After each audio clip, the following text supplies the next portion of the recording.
Pursuant to the order of reference of Thursday, February 6, 2020, Bill C-4, an act to implement the agreement between Canada, the United States of America, and the United Mexican States. Welcome to our, I think this is our fourth session today. And for witnesses with us this afternoon, for this panel is Dajor Aluminum, Mike Kilby, President and Chief Executive Officer by video conference from Chatham, Ontario. And then we have KTG Public Affairs, Brian Top. And then we have Syndicat National des Employés de Aluminum de Unifor Local 1937, Donat Pearson, the President, and Eric Gilbert, the Vice President. Mr. Pearson, I will open it up and turn the floor over to you. Bonjour. Le Syndicat national des employés d'aluminium d'Arvida. The Arvida Association was founded in 1937, and the first installations of the production of aluminum were done in Arvida just after World War I in 1926. At the present time, we have a variety of components. The Complexe Jonquière, the Centre de Recherche et de Développement d'Arvida, the Usine Larrière, Usine de Traitement La Brasque, Transport Ferroviaire à Alma, Usine de Petit Lingois, Saguenay, and also Énergie Électrique Sud. This represents about some 4,000 people who are retired and some 1,500 active workers. And since 2006, we have made many efforts to maintain our model, our business model for subcontractors as well as active workers. We have the Western Electrolysis Center, and we have a pilot project as well that is AP60. This represents some 38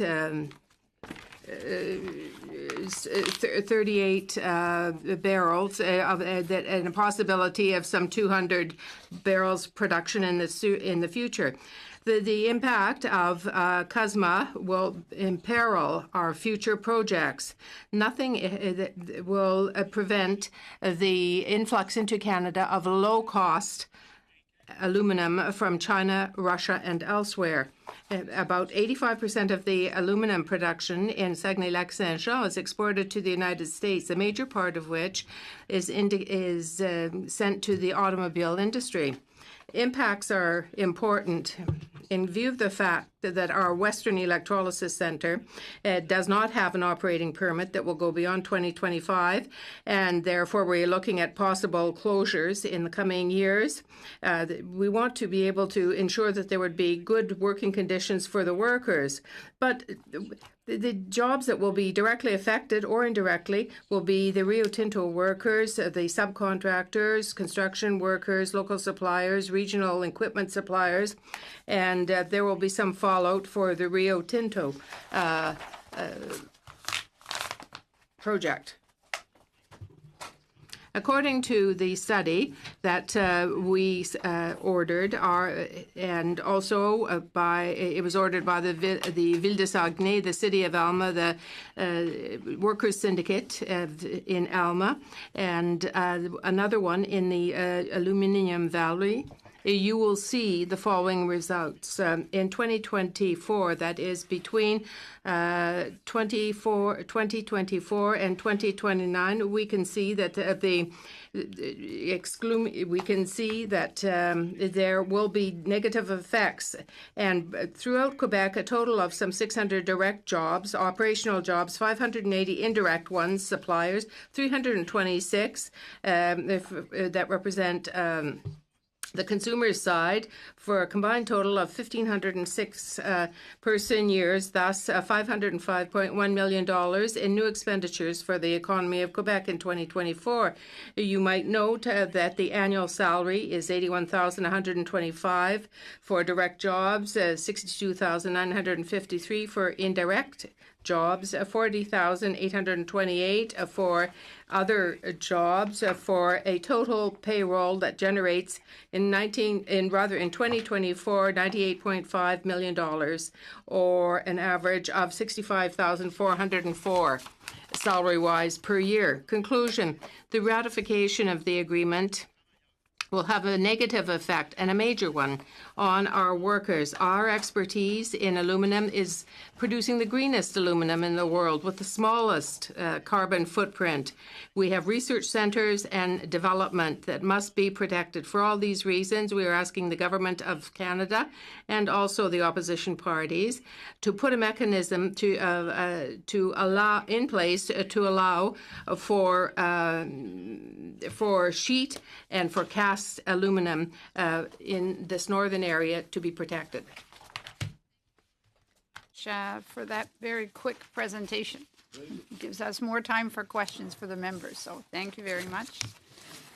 We will now go on to, we'll stay on aluminum for a minute, and we'll go on to Mike Kilby, President and Chief Executive Officer of Desjardins Aluminum. Go ahead, Mr. Kilby. Thank you, committee, for allowing me to attend remotely. This accommodation is much appreciated.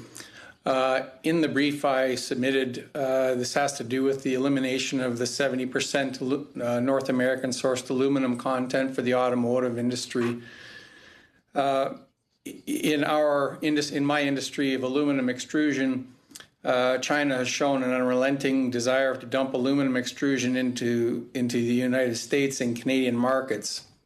The European Union has initiated its own anti-dumping investigation in February of 2020. Both Canada and the U.S. have anti-dumping and countervailing duties in place to stop this dumping. Mexico, as a non-producer of aluminum, Mexico does not have an aluminum extrusion anti-dumping duties with China. Therefore, Mexico doesn't have an inherent interest in seeing the aluminum content not being sourced in North America. The automotive is the largest and fastest growing market for aluminum extrusions as well. And aluminum sheet and castings are also impacted, as is raw aluminum, from which you just heard from the previous witnesses. Several events of tariff circumvention by China have been discovered and stopped through our industry association, the Aluminum Extruders Council. It's a U.S.-based association that most extruders in North America belong to, and there are more in process. The elimination of the 70% aluminum content requirement for autos will open up a very big back door for those Chinese extrusions to enter the U.S. and Canadian markets, and will directly impact jobs in the extrusion manufacturing, parts manufacturing, and primary metal producing industries in Canada and the USA. Thank you very much. That's all I have for my brief. The rest is, or in my notes, the rest is contained in my brief. All right. Thank you very much. Mr. Top, KTG Public Affairs, good to see you. Good to see you. The floor is yours. Well, let me begin by thanking you, Madam Chair, and the members of the committee for inviting me here today. And my bet is that I was invited to come talk to you because I was serving on the Minister's Advisory Committee on this matter with a bunch of others. And let me begin by telling you that it was quite an interesting ringside seat in these negotiations. And that being so, it's quite a pleasure to see that you all get to join me in all this fun and to decode these issues and to address them in the public interest. So I'm grateful for this opportunity to share a few reflections. And if I may, I'd like to offer the committee one piece of advice. So let me begin by first offering you two opening compliments. So my first opening compliment is to say that I really do think, having watched these negotiations, that Canada was extremely well served by its negotiating team and that they deserve to be thanked for their work. Canada, in my view, had the most experienced and thoughtful and prepared and competent set of officials at the table. And I'd say our officials had the important comparative advantage of being rationally led. And if I can say this across the partisan fence, Minister Freeland did an excellent job in her role and thoroughly under a recent promotion, and it was a pleasure to watch her work. My second opening compliment is to my own tribe's trade critic, the Honourable Daniel Blakeney from Elmswood, Transcona, who's apparently talking in the House right now.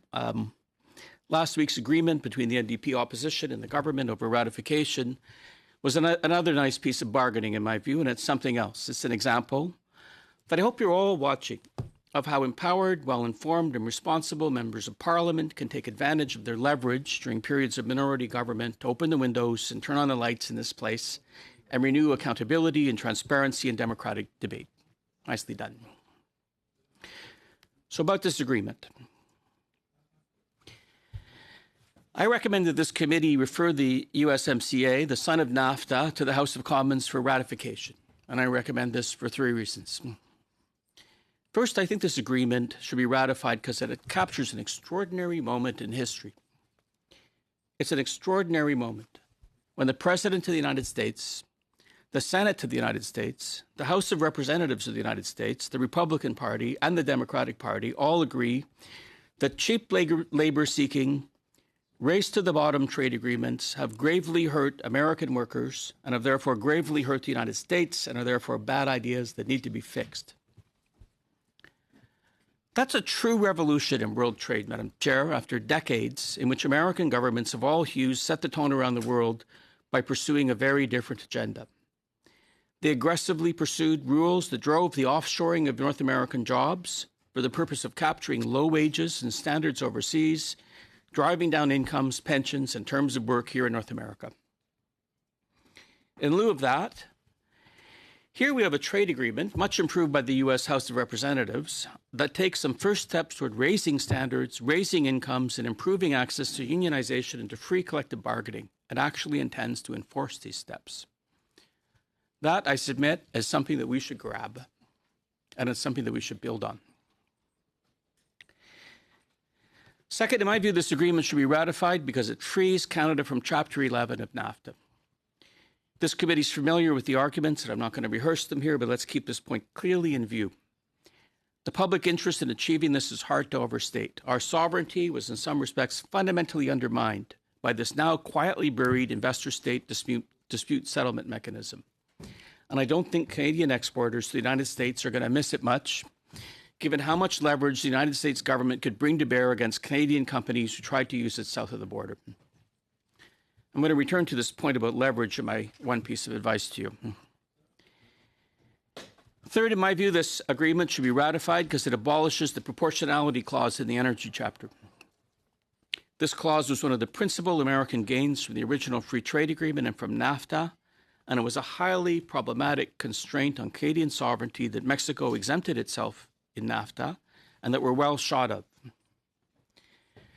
That said, the quiet death of the energy proportionality clause, the fact that our American partners don't value it anymore and have quietly let it die, says something important about the underlying realities of Canadian-U.S. trade that gets us to my piece of advice to you, which is this.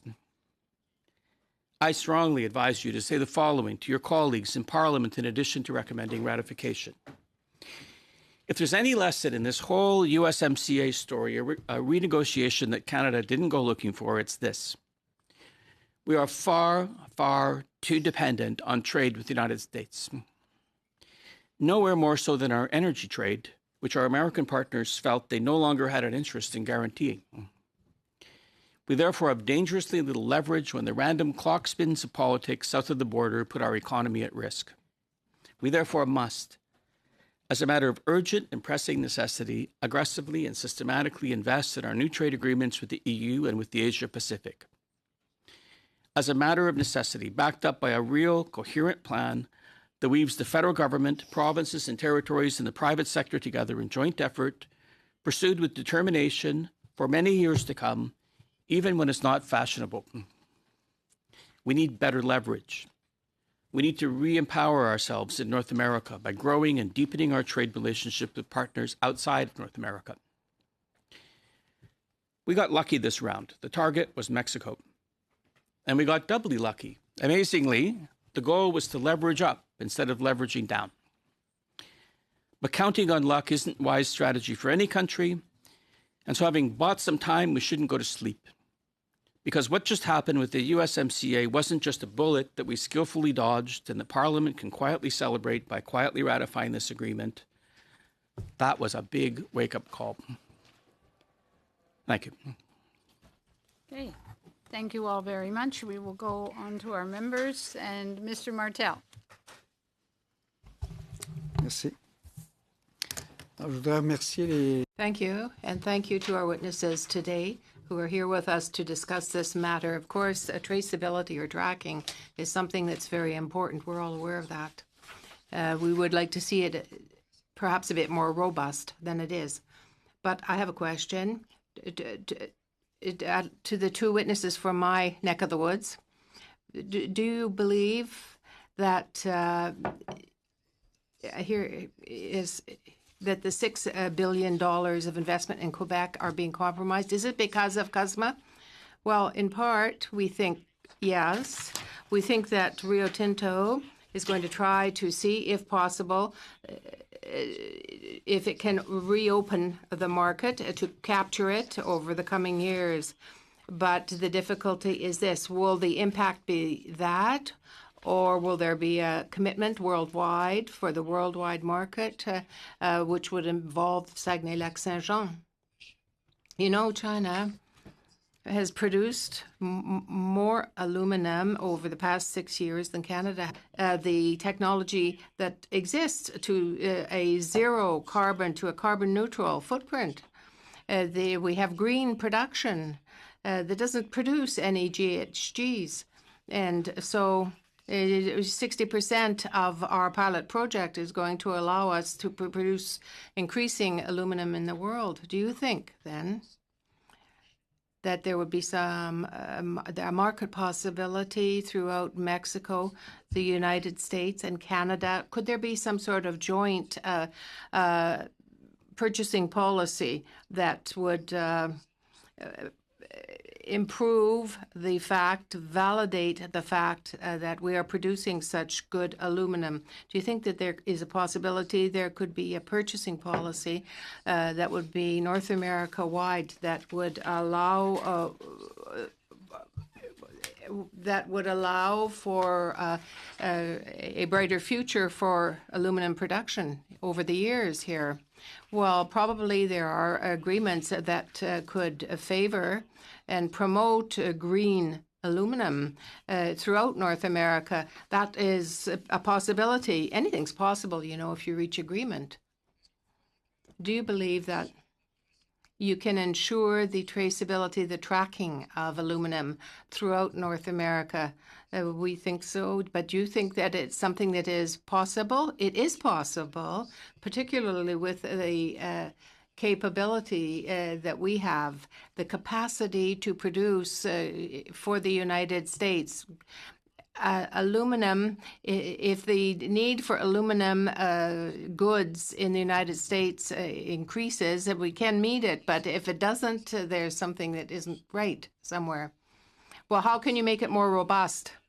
Well, if the metal is smelted and then is cast in North America or Mexico, it is easier to follow it, to track it, to see where it comes from, to see where it is going. Rio Tinto could be part of that from the beginning of the production, bauxite, aluminum, right up to the client's doorstep when they receive the aluminum product.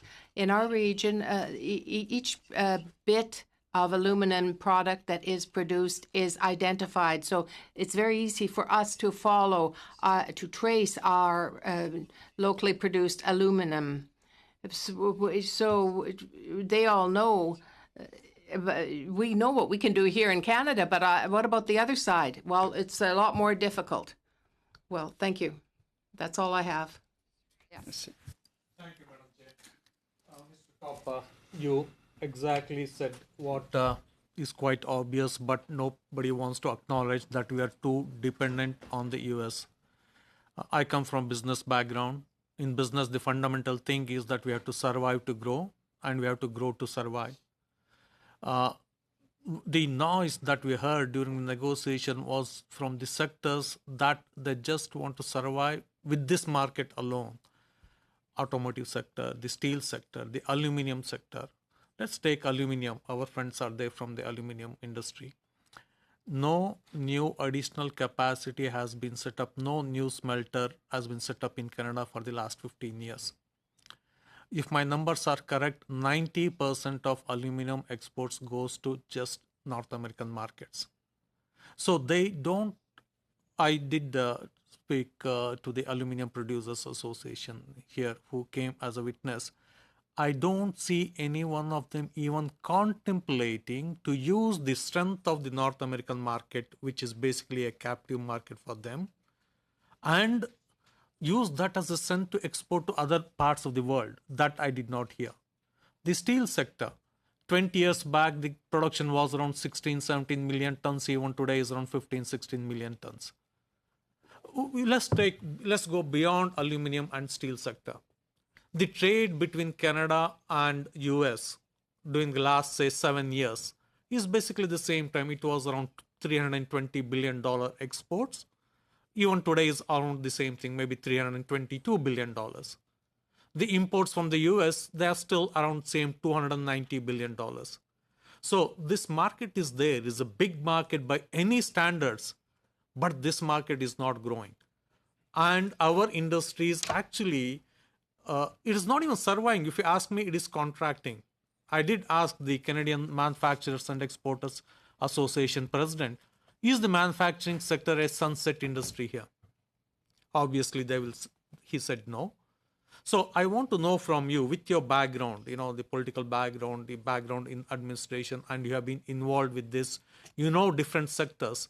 Is there any sector in Canadian economy that we can see that can increase investment, increase the capacity to take on other markets in the world using this agreement as the strength? Thank you for the question. So sitting as I am in a panel with a CEO from a aluminum company and with colleagues from the trade union movement from the aluminum company, you will understand if I will not comment on the aluminum industry and maybe let them do so since they know their business. But maybe I can offer you a few thoughts to begin with by talking about a sector I got to know fairly well recently, which is the Canadian energy sector. So just to underline my point, bearing in mind that energy is our largest export, you would really have to work hard to be more dangerously dependent on one market than we are in the Canadian energy sector on the United States. And the province got to live this when it was dealing with the consequences of carrying capacity shortages and had to go through a round of curtailment a year ago to deal with a grotesque discounting of Canadian energy in the United States market because basically they could. They had a monopoly control over our supply and can basically state the price. And so Canada actually had to turn down its exports to tighten up the market and to try to deal with a brutal price shock. And so just quickly to wrap up, what we see in these negotiations was with that kind of monopoly control over that big chunk of our export markets, the Americans actually don't care about it anymore. And the reason why they don't care enough about it to have a finger on it in these trade agreements is, of course, because they are now net exporters and are actually our principal competitors. And so, our commodity exports, like energy, which is what the economy is built on, are obviously where we begin this discussion of trade diversification. And right now we are hardwired to export even raw commodities to only one market with the consequences we can see, including the price shock in our largest commodity. So we have to address that. And of course, the Government of Canada is doing that with the Trans Mountain Pipeline and taking other measures. I'm just about done. 1 minute left. And so the question then is, commodity exports aren't good enough, and we are going to be going to the world of electric vehicles. We're going to go into the world of services matters more. Sorry, and really, because my point is you have to work relentlessly to build those outside of the United States, or you're going to pay the price we almost did here. Sorry to cut You you have off. 40 seconds remaining. Okay, I may not be able to ask questions. Maybe I had to just correct. I said almost everybody who came here, they're just talking of the survival game. Only positive note I heard from the Chemistry Industry Association, who forecast possible 25 billion industry. as you know, chemistry industry is mostly adding value to the raw materials we have. I was quite surprised that they're even, I thought basic polymer industry, the petrochemical industry are no more here, but they're increasing capacity there. Madam Chair, I know I don't have time, but thank you so very much. Mr. Savard Tremblay. Pardon. Alors, ma question ira donc. My question, well, first of all, thank you to all the presenters here today and our witnesses. My question to the witnesses from the aluminium union, which is the Syndicat Unifor, Section 2927. You have gone through the provisions of the agreement, and you have looked at this sword of Damocles that could hang over your head in terms of exports to the United States. You've understood the issue, but Mr. Simard was saying that he was denying the fact that there was any type of linkage in this. I'm wondering if it would have been preferable, perhaps, to have a cut-paste copy of the aluminium agreement. I think that the status, therefore, is not really the same. When we debated that, we heard often that there was a production that dealt with 70% of the parts. I think you understand the difference between cast aluminium and parts. But according to them, there was nothing at all in terms of difference. How do you react to this argument? Well, it's difficult to say that there's no impact. Mr. Simard represents the overall producers, the bosses as well. They don't just have aluminium in their bailiwick. They have other things, and they do have a world business model. So, they're going to pull the cover towards them while somebody is trying to pull it back. We do make a correlation because it was more or less as described. What is being said at present is what is on the table, but we do lack the protection against Chinese dumping to have their products come in once they've been processed at a second stage. In Mexico, at Saguenay, we produce ingots that weigh 26 kilos that we send to the automobile industry to make mags. And for us, we fall back and we have a slowdown in production because of Mexico, what comes in from Mexico. So it has an impact on us. If there were a way to prevent that, it would be good. As far as Rio Tinto is concerned, we have to respect the rules. We don't respect the rules. If we don't respect the rules that are in place, it's quite difficult then to operate in terms of the agreement. You're talking about the ecological, the environmental value of the green aluminium that you produce. Is this something that's being developed further?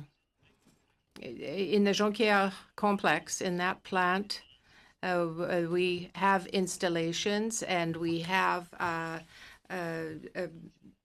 cooking barrels that are there as a pilot project. We have introduced that some years ago as a pilot project. And so you have aluminium that is being produced with hydroelectric energy and is therefore greener. We also have another that is being manufactured and is carbon neutral, but it is being difficult. But if you compare that with Chinese aluminium, theirs is not being, it's been cooked with coal. And yes, we do have studies on that, but I can't confirm it. But we can produce 2 tons of CO2, whereas it's 18 for them, 9 times more is what they produce in terms of a carbon footprint. 9 times more than us. And also there is the aluminium itself that is produced by the Chinese. These are not traded on the stock exchange. It's a government run, and that has an effect as well. At a time of climate change, I imagine we want to have cars, vehicles that are lighter and lighter, yes?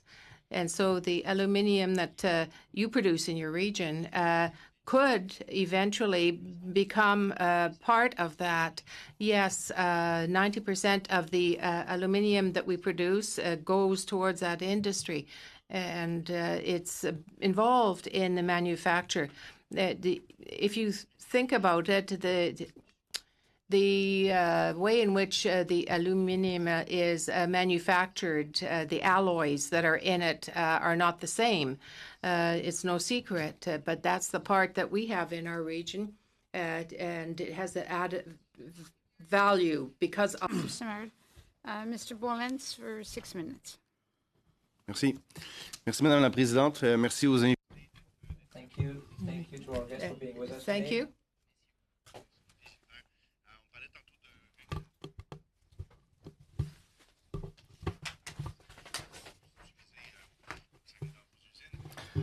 That you were using in your factories.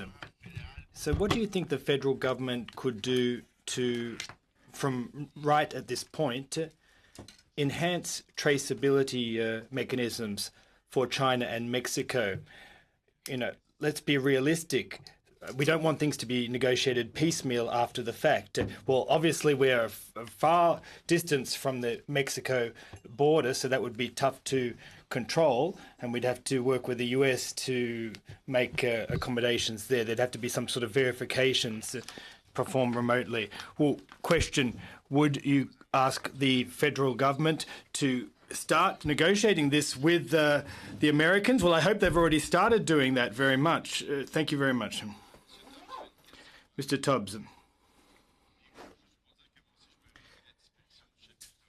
I'm grateful that Chapter 11 was deleted, and for many years I demonstrated in the streets at the picket lines against that clause.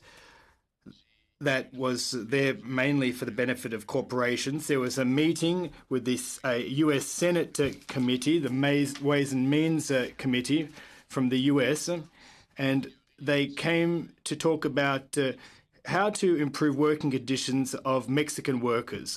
So I listened for a couple of minutes. I thought they were going to talk about American workers, but no, they understood that they couldn't keep good jobs in the US if Mexican workers' working conditions and pay wasn't improved. And it would seem that under the new agreement, there's a complaints and oversight and penalty mechanism if the right of free collective bargaining and other labour rights are breached.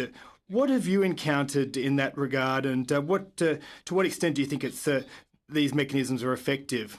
Response, well, we'll see the upshot, but it's a good start. The Mexican government has provided some information. The Mexican president is a socialist candidate, so this is a new juncture that we're at. And the Mexican government is at last interested in working for the rights of Mexican workers. So there's a whole convergence of factors that has led to conditions improving for Mexican workers. The government has changed tack in terms of priorities in Mexico, and we're helping that government with this agreement. In other words, we're saying we're standing there beside you. It's not going to be an easy battle.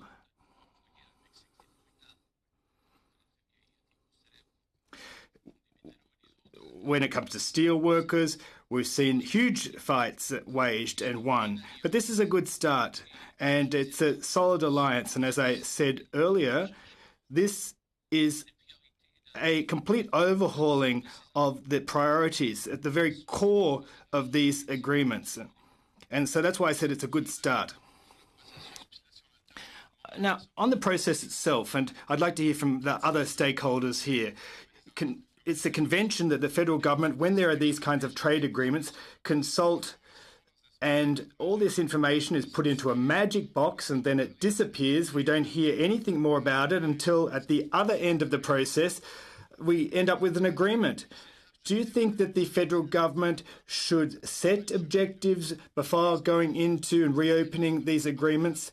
Can we draw a red line in the sand and say we're not going to make concessions in this or that, supply management, for example, and then there'd be a back and forth consultative process between all stakeholders and government so that everyone is aware of what's going on and there's no bad surprises when we come out the other end of the tunnel? What do you think? Eh bien, je pense que... Well, unless I'm mistaken, the New Democrat Party made that proposal that we needed a new process, and I believe that there was a letter of agreement between the government and the caucus on this particular matter specifically. And I think that at the very least there should be the same level of transparency as there is in the United States and Mexico vis-a-vis this. So that would be ideal. In a minority government in Canada, we should at least agree what the future process would be when reopening agreements. What do you think about transparency and the negotiation process, at least how it relates to Quebecers and Canadians? Answer. Am I able to chime in? Yes, sir. Go right ahead. Time, though. Yeah, there's no. My manufacturing business uses the very raw product that my colleagues from Quebec produce. I produce parts from that are fed up into tier one manufacturers that end up in the OEM, automobiles that we all drive. I am the market for that raw product that is produced out of Quebec, and I can tell you unequivocally, to protect our industry and to advance the interests of our aluminum industry in Canada, we need to close the back door with Mexico. And I know this is a very narrow, subject for me to advance, but it has been a long, hard fought and won battle to get anti-dumping and countervailing duties on Chinese metal entering Canada and the United States, and both countries have anti-dumping and countervailing duties in place for a reason. Our industries were almost wiped off the face of North America in 2009, 2010. Hey, sir, I'm sorry, I have to interrupt. If I'm sure one of the other members will be asking you further questions, and you can tie that in. The members only get 5 or 6 minutes each, so it's difficult to get the questions and answers all done. Mr. Cram. Thank you, Madam Chair. And because we are joined by Monsieur Martel and so many representatives from the aluminum sector, I'm going to be sharing my time with Monsieur Martel. Merci. Moi, ce que j'aimerais savoir, là. Here's what I'd like to know. I'd like to know the difference between the old NAFTA and today's CUSMA, because you're saying this compromises investments that is under the new CUSMA. And I'd like to know, what do we attribute this difference to between the former NAFTA and the current CUSMA? Because you said it's compromising investments. That's what I'm trying to get a handle on. Well, companies lose sales or production capacity vis-a-vis an unfair competitor. Well, that's the difference. But tell me the difference between the NAFTA of yesteryear and today's CUSMA. Well, the Russians and Chinese aluminium production, it wasn't anything like we're talking about now. For the past 15, 20 years, they've been making inroads into the market. So the difference between NAFTA and CUSMA, well, there's apples and oranges. Because in a sense, NAFTA's been overhauled. And there's no protection for aluminium. 70% content doesn't prevent Mexico from getting aluminium from the United States. So as a union here, representing employees and this sector, we're saying we want to keep our jobs, we want to produce aluminium, and we want to use green aluminium. We need traceability mechanisms that will bolster our regional production and our national production. Would you believe that under the new CUSMA, there'll be problems for your employees? Yes, well, employers are hesitating about putting more aluminium on the marketplace, and if other companies, there'll be an invasion in the sense of the Mexican marketplace, and they'll undercut us in terms of the price of the raw material, and it's difficult to compete when there's no anti-dumping rules. So it's very difficult to compete. Just in conclusion, Sylvain Maltais had a different position. He isn't reassured by CUSMA. And then the Bécamo president, Michel Vian, said that he is concerned, but not necessarily that concerned. Well, when we appeared 3 or 4 weeks ago before this committee, well, the steelworkers were opposed to the ratification of CUSMA. And I can't speak for the gentleman from Bécamo and his opinion, but what I can say is that as far as we're concerned, we're not happy about this ratification of CUSMA. We understand that it has to happen, but we want protections for aluminium. How are we for time, Madam Chair? You have a minute and a half. Minute and a half. Okay, very good. Mr. Top, you talked about Canada's dependence on exports to the United States. The United States are the only country that shares a border with us. What can we do in the long term to reduce our dependence on exports to the United States? Well, not only are they our only border, but all our infrastructure is built to go there with regard to our commodity exports. And so we would be wise to diversify our infrastructure so that we can get to foreign markets, especially the Pacific one.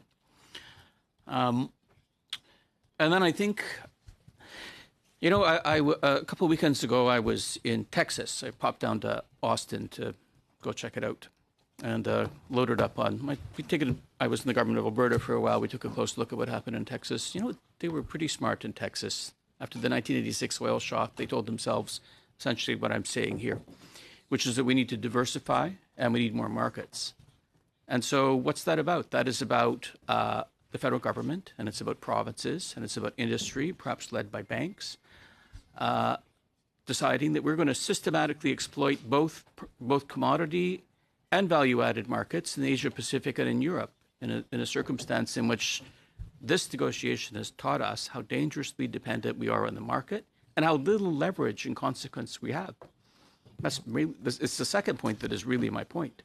This trade relationship is governed by this agreement. It's going to continue to be governed, hopefully, for some time. And we have precious little leverage here because we really don't have any other significant markets to rely on. We must remedy that. Very much, Mr. Top. On to Mr. Lauzon. Merci à tous. Thank you, everyone, for being here. And for having soaked up some of the precious information that you have had to offer. Now, Mr. Pearson and Mr. Gilbert, regarding Rio Tinto, I'd like to talk about the production capacity at that plant. Do you know what it is currently? Well, the AP60 factory produces about 175,000 tons. It's the old plant. Its capacity, that's its maximum capacity. So you're running at full capacity there. Yes, when it comes to commodities, yes. But we have the 38 curves of 65,000 tons per annum. And if there's a phase 2 and 3, but that's what things are currently. 60 tons without taking into account any future projects. You're running at full steam. Is that correct? Yes. At the other factory, it produces 260,000 tons per annum, and the Grand Bay factory, 235,000 tons, and the Alma plant, 450,000 tons per annum. So that's a grand total of 1.3 million tons. but you're talking about the full capacity of the facilities you currently have. Yes, they're running full steam ahead. But I'm sorry to cut you off, but one mustn't forget when it comes to these cooking pots. Well, in fact, they're outdated, and essentially they need to be upgraded. Yes, we've discussed this equipment issue with the employers, and we know that there's budgets for a transformation. There's a green budget that's been struck, and we know that for several years you've received support to maintain your factory, and there's a lot of government money that's been injected into it to keep it running full steam ahead. Another question or observation: for the past 10 years or last several years, you've been at full capacity, right? But the Rio Tinto factory, which is at full capacity, may lose jobs as a result, or may not make any further development. So you said that there'll be job losses as a result of the ratification of this agreement. Is that correct, what you said? Well, yes, that's what's going to happen.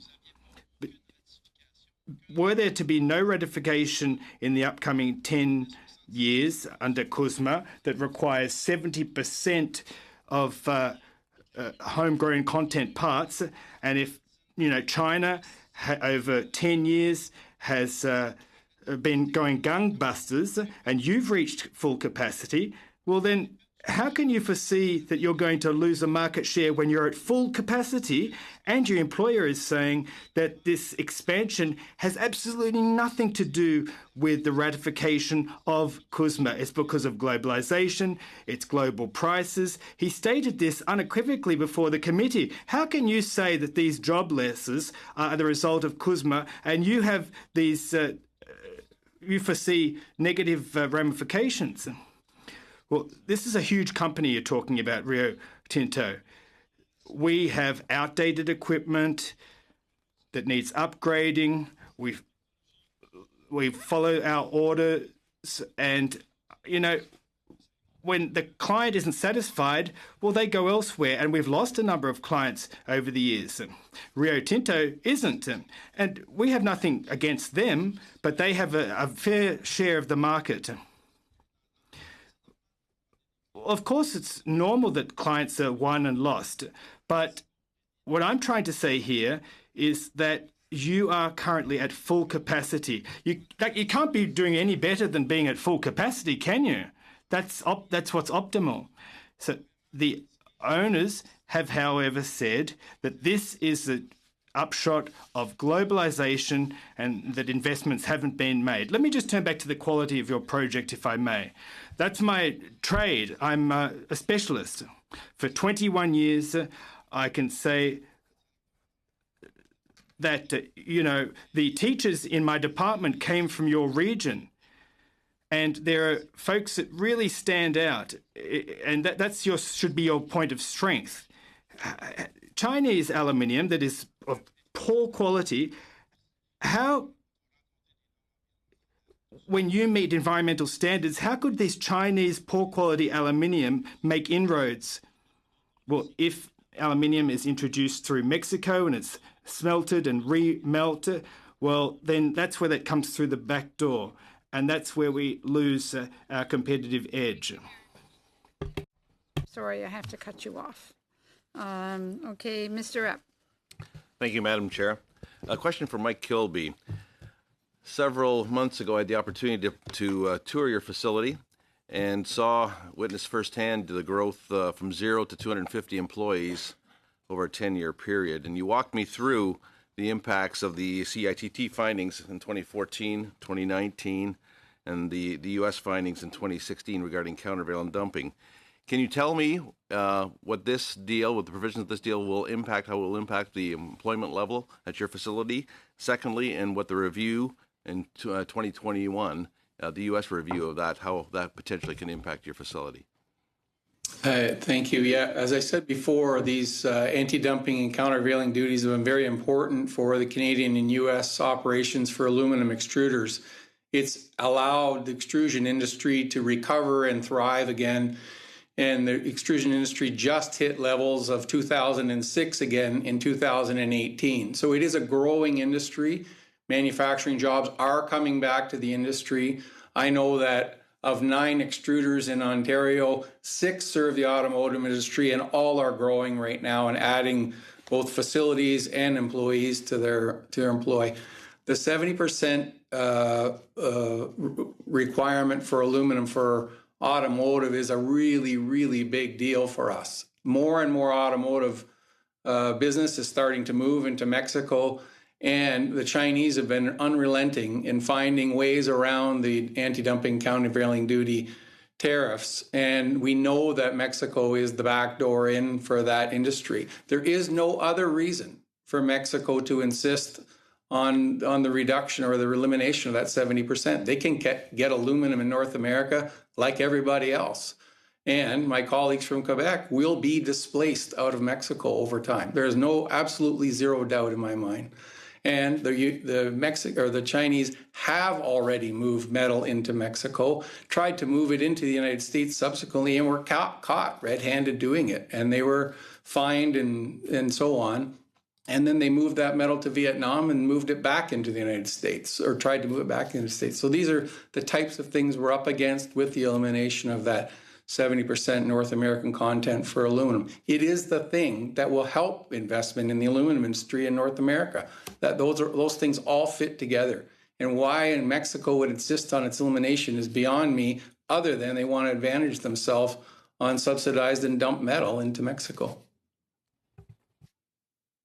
As a follow-up, can you explain to me whether the Section 232 tariff exemption that Canada and Mexico presently enjoy, is there any way that some form of protection can be afforded to our domestic extruders and smelters through that mechanism, or are through parts basically imported aluminum undetectable?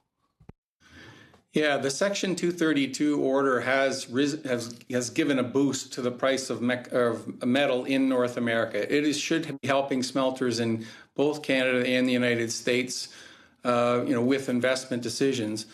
Both Canada and Mexico were exempted from that 10% duty, but the provision was also put in that if exports of regular fair extrusions from either Canada or Mexico start coming across the border and those numbers start to rise, then the United States would revisit those provisions. And we're hyper aware of that as an industry in Canada. We're not going to be, biting the hand that feeds us in that regard. So we're all very aware of those types of, of the implications of Section 232. But it does keep Mexico also honest for other, I'll call it normal fair extrusions, non-automotive extrusions from coming across the border and into the U.S. in large quantities. Thank you. Thank you very much, Mr. Jeff. On to Mr. Sheehan. Well, thank you very much to all our presenters. It's excellent testimony. And I think I'll start with Brian Topp. We've all heard about the Team Canada approach, and a lot of us were part of it.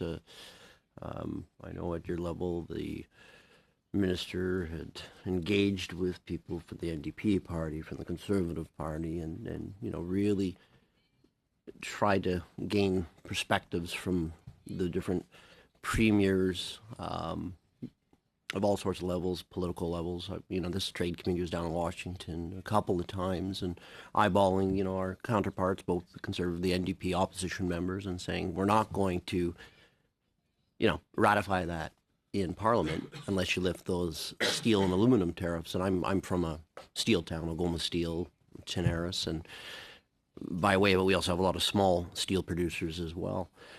And perhaps, Brian, just for the record, if you could just comment on your perspective on that sort of Team Canada approach and how it resonated with the Americans that you were dealing with, as opposed to their approach, and how that going forward will help us with future deals. I'm going to pass. You're going to pass? Yep. All right. Fair enough. So I guess my next question then will be to the aluminum folks, since we're on the topic of the steel and aluminum that we had the 232 tariffs on, how they affected your particular business and there are a few things that the government had announced for support for your industry, and we've heard testimony from both the steel and aluminum industry that they're still kind of on their heels after the 25 and 10% tariffs, and that things like the Strategic Innovation Fund that was available for both large producers and small and medium-sized producers, and any other support that you think going forward will help your industry continue to grow as we are coming out of those 232 tariffs that were just lifted in May of this past year. I guess I'll start with the guy from Chatham near Sault Ste. Marie. So, yeah, the 232 tariffs were did have a negative impact on us when they existed, and the lifting of those tariffs has helped us for sure. So our industry is fairly geographic. So as you go push extrusions further into the United States, the geography of freight, gets in the way. So there is a desire for us to. There is an impact from 232 that it did exist and doesn't anymore, and it's the very fact that it could be re-implemented is a thing that keeps industry honest from trying to further advantage themselves from the lack of the tariff. I'm not sure if that answers the question. I think it does, and I think it's important to highlight and underline what you just made a statement. I think we heard testimony if it was ever re-implemented, as any kind of tool that would definitely have a negative effect on your industry. So I appreciate that. And perhaps our friends from Quebec, same question. Les tarifs. Well, the 232 tariffs, the 10% on aluminium, well, you can see that had an impact. And I don't want to put words in Rio Tinto's mouth, but I think we're talking about $20 million a month. It didn't necessarily slow down the production of primary metal, but 100% of our production went to the United States. And that the upshot was that the employer had an additional tax that was levied against him. And then the prices in the Midwest rose. So things sort of equaled out, if you will. And small producers who used our aluminium were very much penalized as a result. Yes, and it was our experience in hearing some testimony on the effect on small and medium-sized because of the integration of the North American Free Trade Agreement in the past, about how aluminum and steel could pass through the border once or twice, can pass back and forth. So, there were a lot of measures that we did put in place to rebate those individuals. But of course, small and medium-sized businesses sometimes don't have the cash flow or capacity that a large place like Rio would have. So we definitely had heard those issues. Thank you very much, Mr. Sheehan. Okay. I'm sorry, your time is up. Yes, Mr. Savard-Tremblay. Monsieur Savard-Tremblay, vous avez 2 minutes et demie. Yes, thank you. We continue our discussion. My colleague was asking some questions you didn't have earlier. You didn't have the time to answer, so please continue. Well, yes, the Russians and the Chinese for over the past 10 years have been increasing. And with Rio Tinto, it seemed that the production was supposed to be the same. Just to give you an idea of what's been happening in Quebec, the Beauharnois plant closed, Shawinigan closed. It was an older plant. And the next plant, the oldest that presently exists, is ours. So basically, what we want is to have a future with respect to P60 phases 2 and 3. We know that is the plant that's coming to the end of its life cycle. That is the debate when you talk about the effect on production by Rio Tinto. Well, no, it's not entirely true to say that there was no effect. There have been 2 plants that have been closed in Quebec, and it seems that there should be one Danish one that should be closed before ours is shut down. Well, yeah, there are some in expansion. Well, let's agree that if real rules were established, real rules of origin for aluminium, just like steel benefits from, would it be better for you? And that would facilitate things for you? Our goal is to have Rio Tinto advance projects. So we don't want just to be in a state of having pilot projects. We want to move on with the new technology. We want to be able to eliminate GHGs, and we want to be able to promote the type of work that we're doing. We just don't want to be a technological platform. We want to benefit our industry and your workers, and our workers, of course. Yes, well, that would change everything. If we could work throughout the North American continent to produce aluminium, that would really develop our market, not just to produce small amounts of aluminium. According to your knowledge of the market, in the best of all possible worlds, the Mexican market, has it adopted certain practices sort of on the quiet? Réponse courte, s'il vous plaît. Mexico has foundries on a weekly basis that are close. They are bringing in their own metal to Mexico to reintroduce it into North America. Merci beaucoup, Madame Kwan. Merci beaucoup, Madame la Présidente, et merci aux témoins d'être ici. Ma question tourne autour du processus auquel a participé le Canada lors de la négociation des accords commerciaux. Dans ce cas-ci, il s'agit de la CEUM. Et je voudrais vous poser la question suivante. Pour l'avenir, quel changement aimeriez-vous que le Canada recherche? Sorry? They've got it switched over here. Okay. Just like what they did this morning. Is it back now? Okay. Should I start all over Yes, again? please start again, Ms. All right. Okay. Okay, take two. Thank you so much to the witnesses for your presentation today. My questions really center around the process with respect to Canada negotiating trade deals. In this instance, it would be the Canada-U.S.-Mexico agreement. But, you know, we have been for a very long time, I think consistently been in a situation where trade deals are negotiated, they're signed, and then Canadians sort of get let in on the deal after it's all said and done. And the New Democrats have been pushing to change that effort, and so that there would be more transparency and also more ability, really, for government to know what Canadians are thinking with respect to trade deals and what's important to them. So to that end, in going forward with respect to trade deals, I'd like to seek your advice on what kind of changes would you like to see with respect to process. So I would like to start with Mr. Top, please. Well, as we were discussing a little earlier, a good place to start is the letter of understanding between the NDP opposition caucus and the government. That speaks to the goals that you're just outlining, and I think a good place to start is Canadians should have as much access to these kind of discussions as Americans and Mexicans do.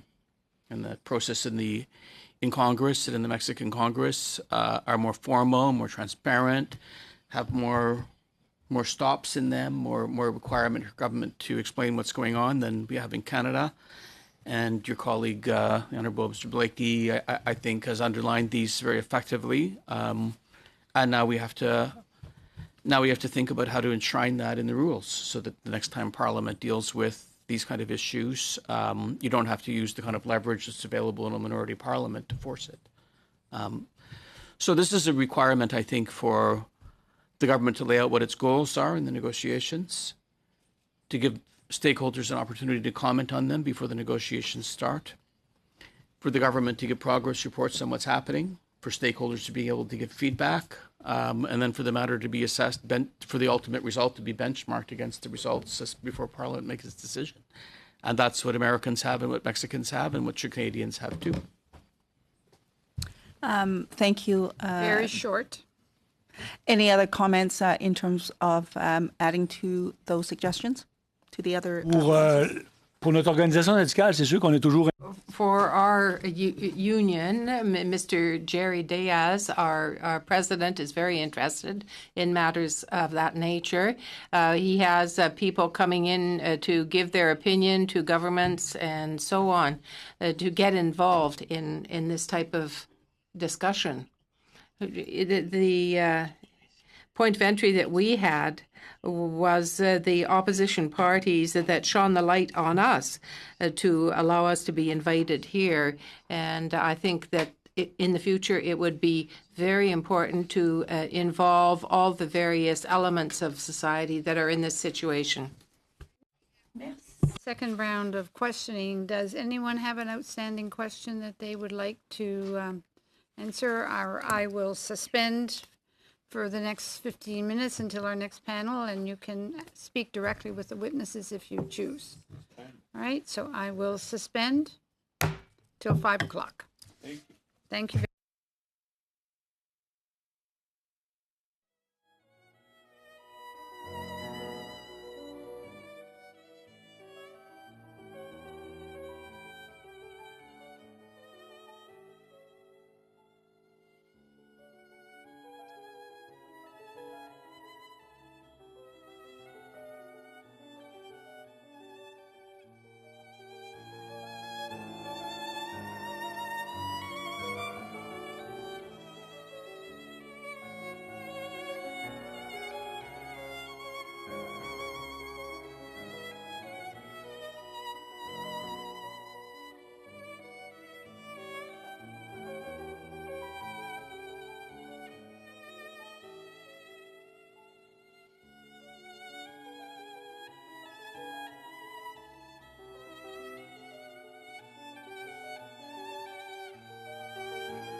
to order.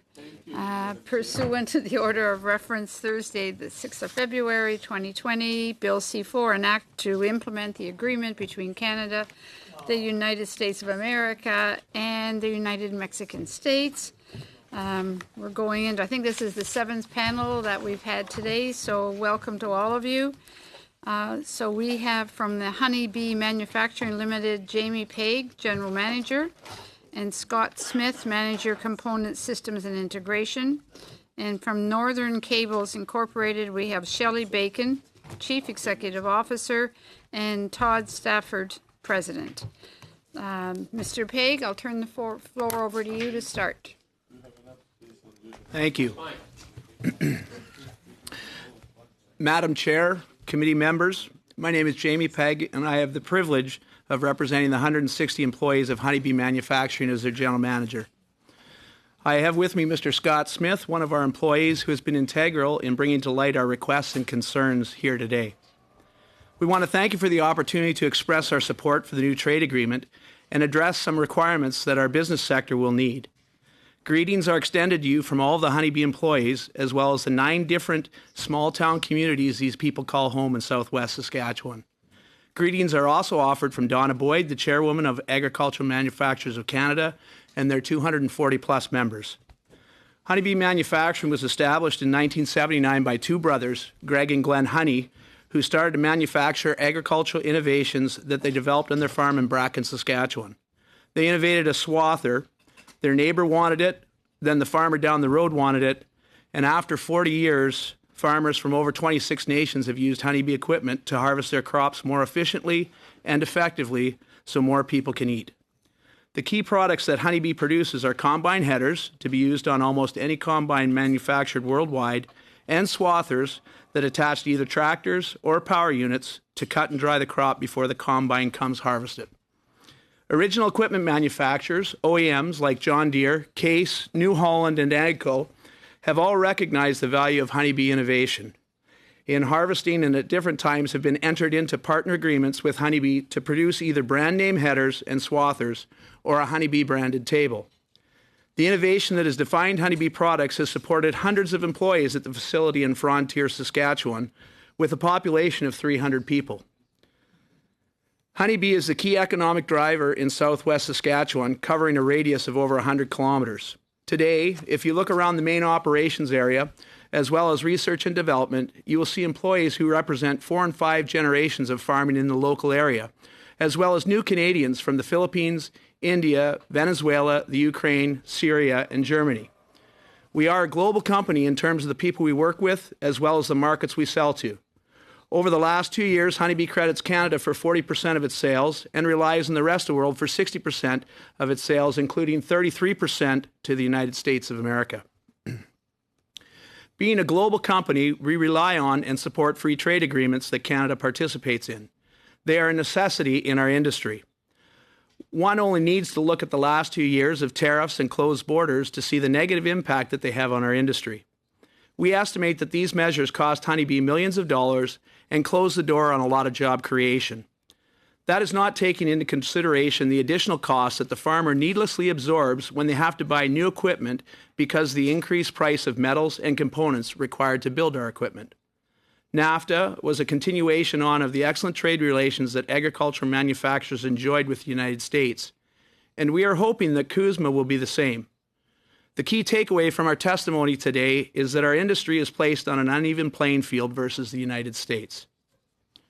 Honeybee's opportunity to capitalize on intellectual property is based on our ability to operate with OEM platforms.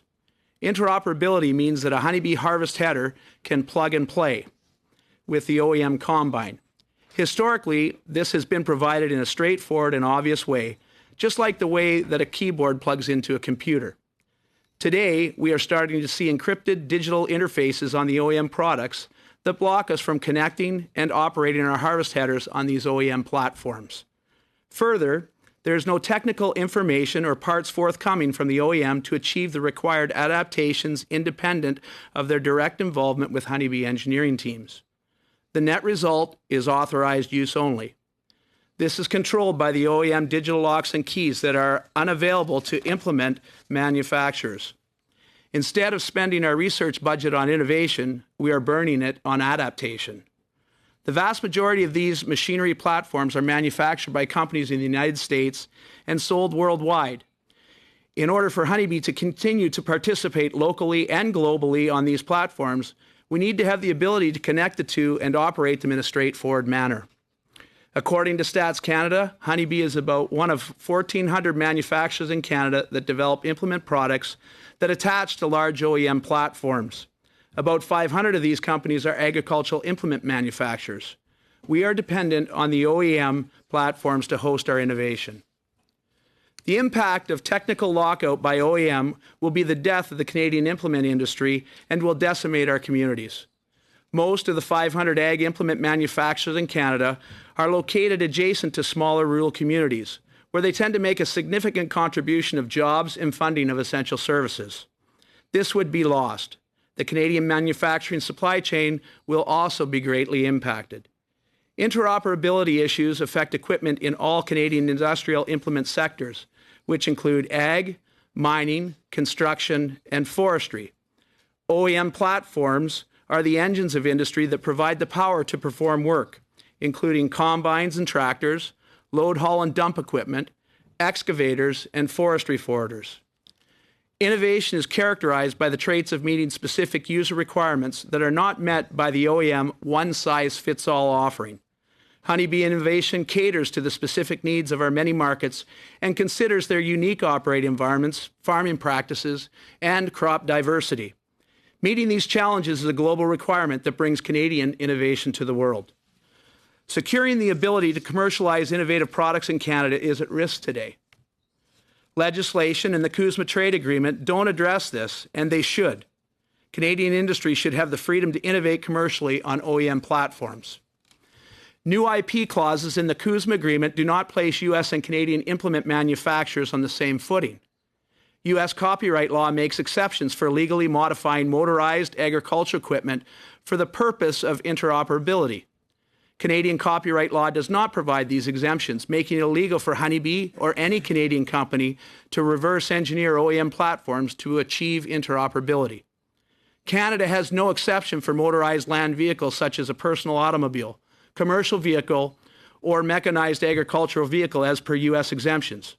The current U.S. copyright law allows for you to attach the products in the U.S. but not in Canada. This means that products made in Canada cannot be legally adapted in Canada, putting Canadian manufacturers and farmers at a disadvantage for no reason other than the lack of clarifying language. We also seek to have changes to domestic law that mandate the OEM equipment platforms sold in Canada must interoperate with any of the implements available for use by farmers in Canada. Honeybee desires that the CUSMA trade agreement adopt some form of mandate to this effect. Canada leads the world on agricultural innovation, from high-performance seed varieties to soil management, seed planting, crop nutrients, through to harvest tools, crop processing, and farm technology. Canada stands tall in global agriculture. According to the Government of Canada Trade Data Online, the agricultural equipment industry in Canada exports over $2.3 billion of agricultural equipment a year. The United States accounts for about $1.9 billion of this. It is very important, therefore, that the Canadian agricultural equipment is able to interoperate with American platforms for this continued success. It is crucial that the CUSMA agreement ensures that it protects and allows the Canadian agriculture industry to not only maintain its status as a world leader, but promotes industrial growth within Canada and Canadian brands around the world. At the start of this testimony, I offered you greetings from our 160 employees and their families. My desire is to see the number of employees and families increase as the company grows because of the pro-Canada decisions made around the CUSMA trade agreement. My fear is that we are not heard today. And in the not-too-distant future, I will have to address those same employees and tell them that they no longer have a job. That will be the impact if we do not address the discrepancy between Canada and U.S. copyright exemptions in this agreement. I also want to highlight that Honeybee is a very small player on a very large stage. And if unaddressed, there will be hundreds of businesses employing thousands of people, supporting numerous communities that will diminish or vanish. At a minimum, the requested exemption that gives us parity with our U.S. counterparts on reverse engineering for interoperability needs to be added to the Copyright Act prior to signing the CUSMA agreement. It is an imperative for the Canadian agricultural manufacturing industry in Canada.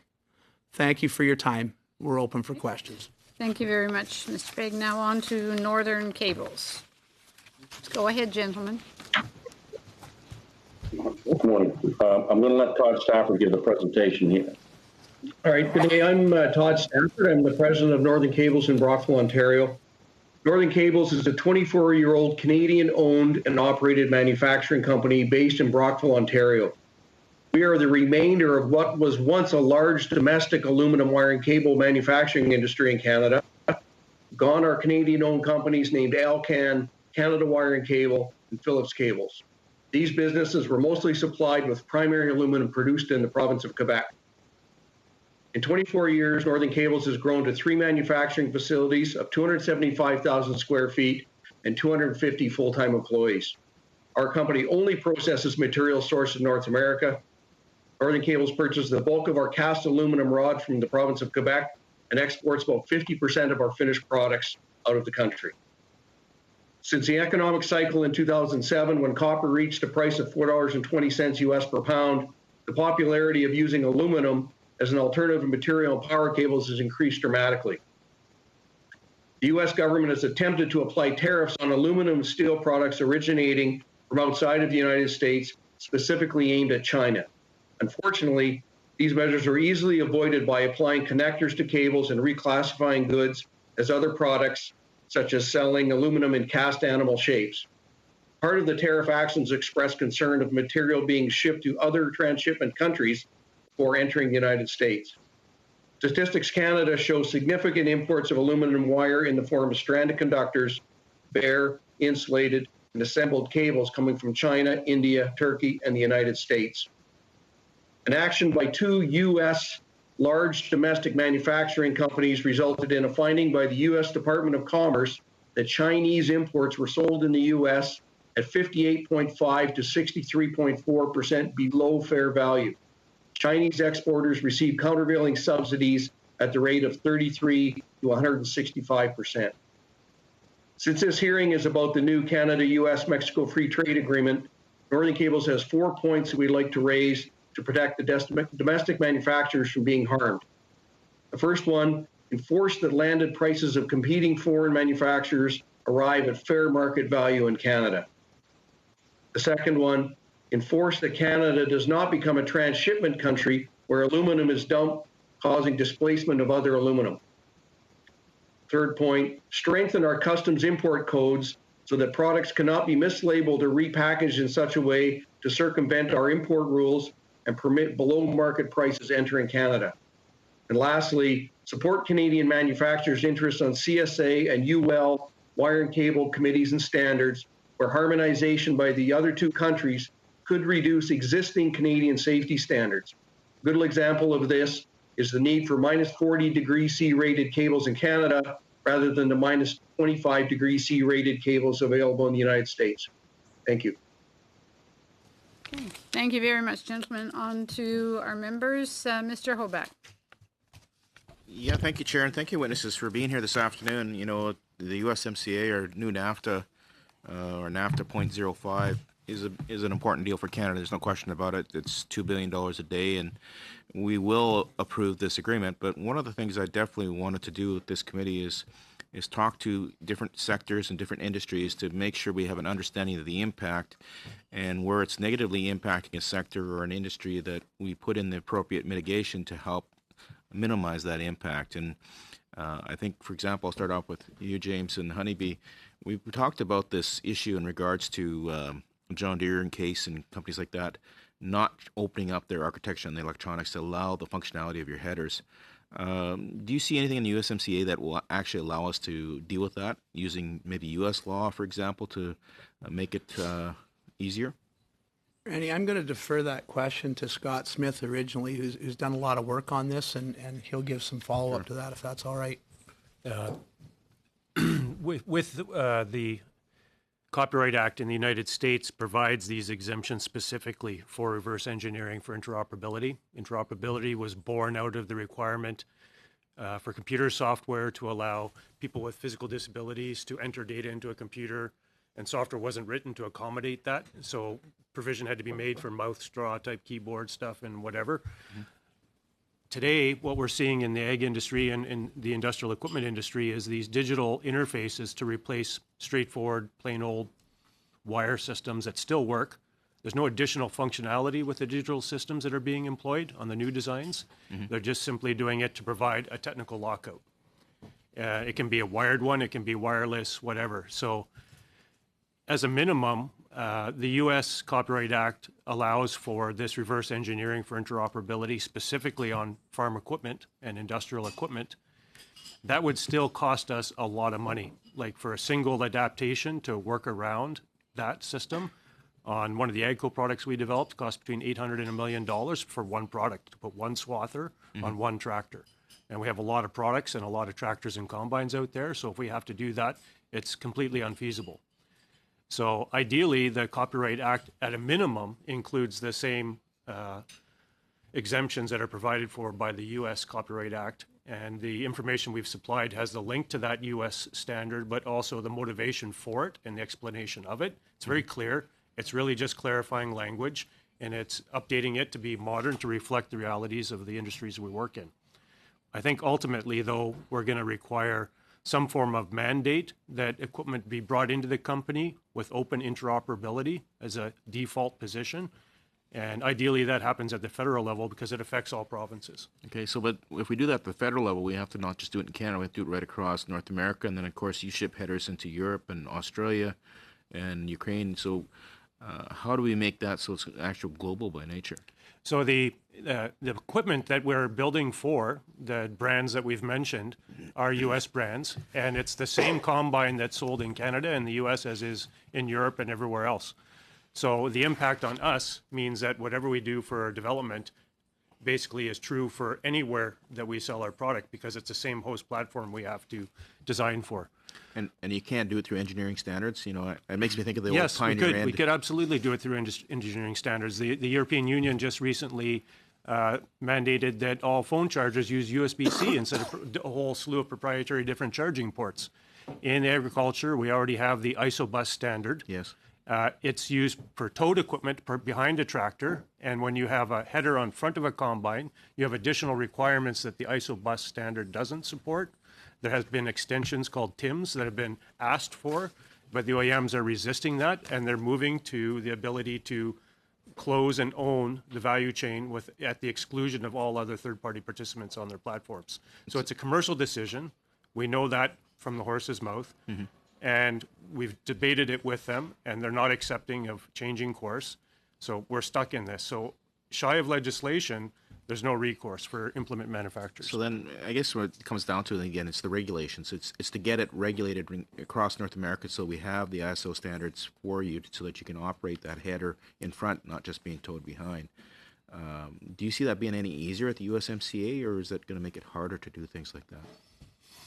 I don't have an answer for that. Like, I'm from the engineering department, and my task is to make this honeybee header work on this combine. And we're just running into hurdle after hurdle after hurdle, where it used to be a couple of wires and a hydraulic connection and a mechanical design.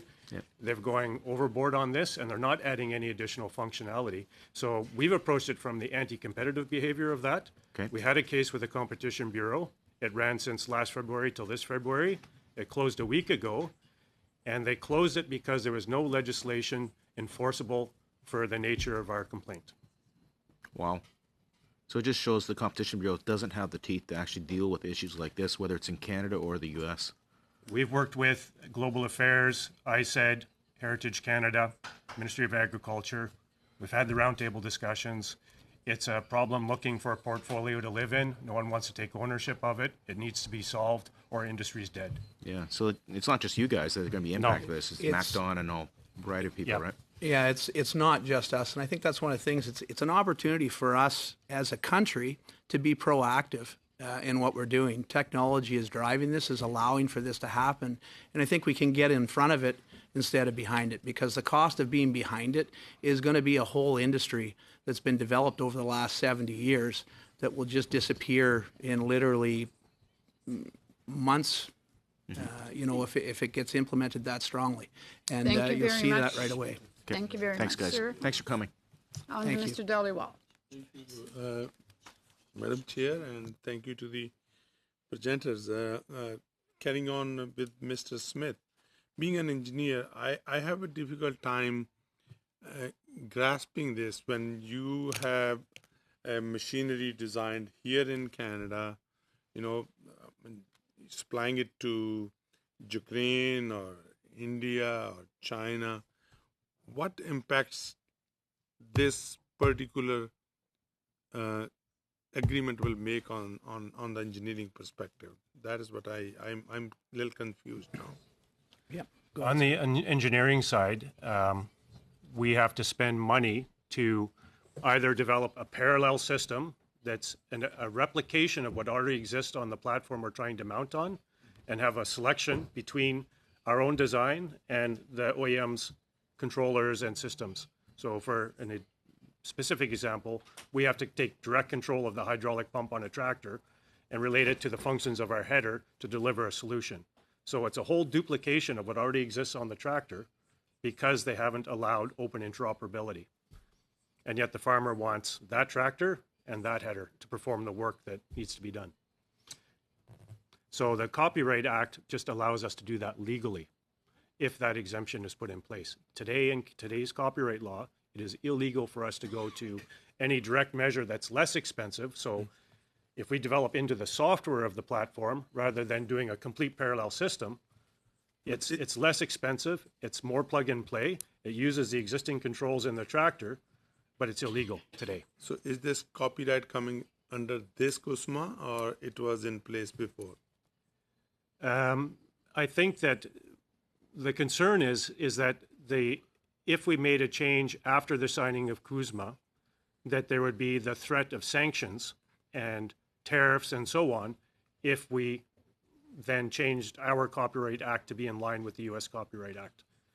And that comes from discussions with Loris Morella and Global Affairs Canada, where we discussed this at length, trying to understand the problem. And there is openings for side letters, but the retaliation on fines and tariffs could be something that's undesirable. But CUSMA does not prevent you from, but it's not the CUSMA that's creating this problem. It is the copyright regulations that we have, for years that we haven't probably updated. Is that the issue, or CUSMA itself is the issue? That is what I'm trying to grasp to. Yeah, so my understanding, again, is only what I've been told through discussions and negotiations with the different government ministries here, that if we make changes to legislation that relates to advantages or disadvantages in trade in this way, that there could be retaliation that is avoidable if the changes are made in front of the signature. My next question goes to Northern Cables. So now you're saying that CUSMA is going to affect the way you do business as well, right? Is that true? No, our concerns are that under CUSMA, there's things that can affect our trade. We've enjoyed in our products fairly barrier-free trade for a number of years, and CUSMA won't affect that. We did have some very minimal effect in the tariff spat here 2 years ago, but our issues are more as we become an integrated economy. Canada will stand out as not being a fit partner. If we allow subsidized imports, the U.S. has already identified harmful imports, and we have actually testified at this committee about the effect of Chinese imports on the Canadian market. And now with CUSMA, there's a fact that those imports could actually be transshipped into the U.S. and cause international problems. But my understanding is that CUSMA will prevent that because it will tighten up that the Chinese market will not be able to dump that into into the North American market? We would enjoy seeing that. We have not seen that. If that is our concern, is that was one of our concerns, because we are suffering from that right this very moment. One of the issues that has arisen previously in the United States is that, and we are not trade experts, so pardon us. However, these U.S. HTS codes and Canadian HT codes were quite extensive on the copper side, but on the aluminum side, there are very few codes. So as a result of that, they're very broad, and any attempts by the United States to control goods coming into the country are easily circumvented by them simply applying a non-needed connector or some other feature to the cable to allow them to fall into another category. And so in Canada now, we have a lot of aluminum conductors coming into the country. Everybody knows about it.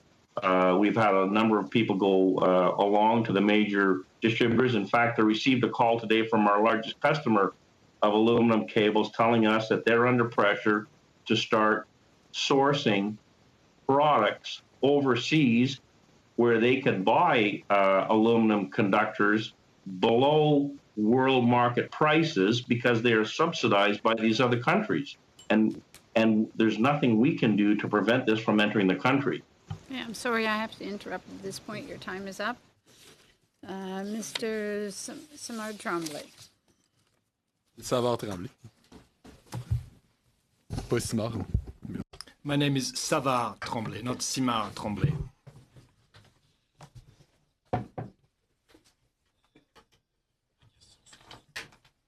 My question is directed at, just hold on a sec, the gentleman from Northern Cables Inc., or rather, Madam Shirley Bacon.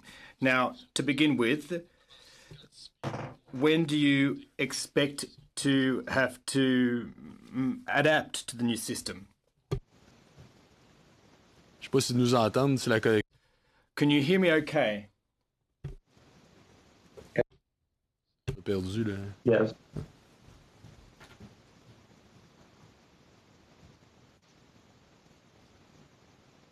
But we did not understand the question. Ah bon. So, given that you're used to producing so much cable, first basic question, what do you expect in terms of need when it comes to adapting? We hope that, and we are working with our industry association currently to have the Canadian government recognize unfair dumping of aluminum products in Canada to level the playing field for Canadian manufacturers.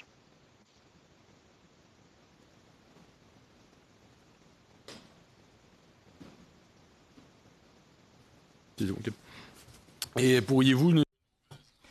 And could you elaborate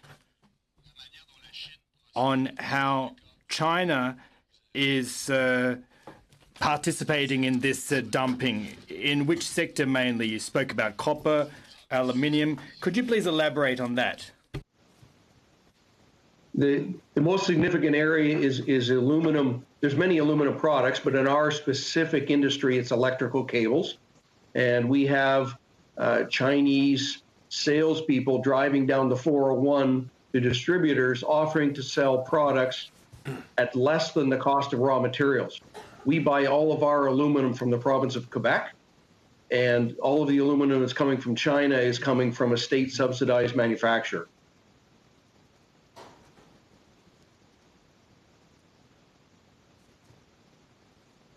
Quand vous dites manufacture... When you say state-subsidized manufacturer, you're talking about on Chinese soil in the country of origin, i.e. China? Yes, exactly. Et ça passe ensuite par... And then that is channeled to the Mexican marketplace, for example. prior to this, each country has their own action or their own situation. The U.S. Department of Commerce, just in the last 90 days, has fined and levied duties on Chinese cable. But I'm not sure about Mexico, and Canada has not done that.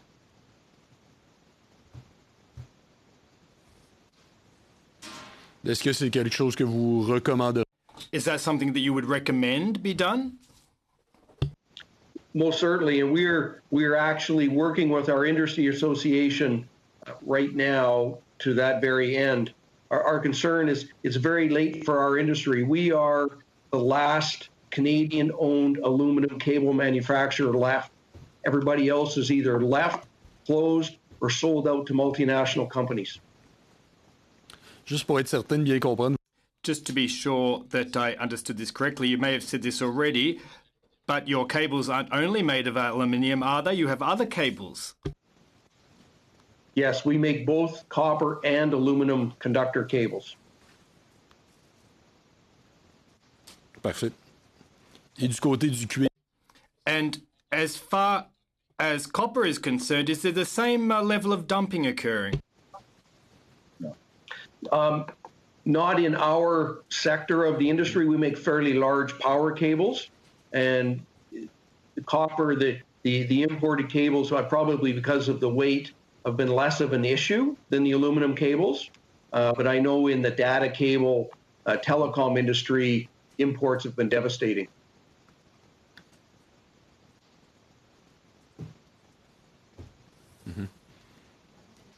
Parfait. Et Excellent. More of a technical question now. What distinguishes one from another? Is it that certain cables are better suited to certain tools? Aluminium, for example, would be for some kinds of tools and copper for another type? Or is it that one technology is in the process of replacing another? Is it a question of what sector we're talking about or a completely new trend in terms of cables? Well, there is some overlap. Aluminum is slow in large industrial cables for mining applications and power feed for large buildings, commercial buildings, condominiums. Aluminum is taking over copper because there's about a 3-to-1 price difference, and it's lighter to work with, readily available material. So in our products, aluminum is much less volatile in price, so it is becoming more popular. So the market is growing for aluminum cables. The cables are made to in Canada to a CSA standard, and we have CSA inspectors in our factory every week. I don't know if they go to other factories in other countries, and I don't know if they're checked at the ports, but in our factory, CSA comes and walks our factory floor, makes sure the cables are being made to standard. And again, we only use North American raw materials, so we're very confident in the quality of the raw materials. Okay. Thank you very much. On to Mr. Blakey.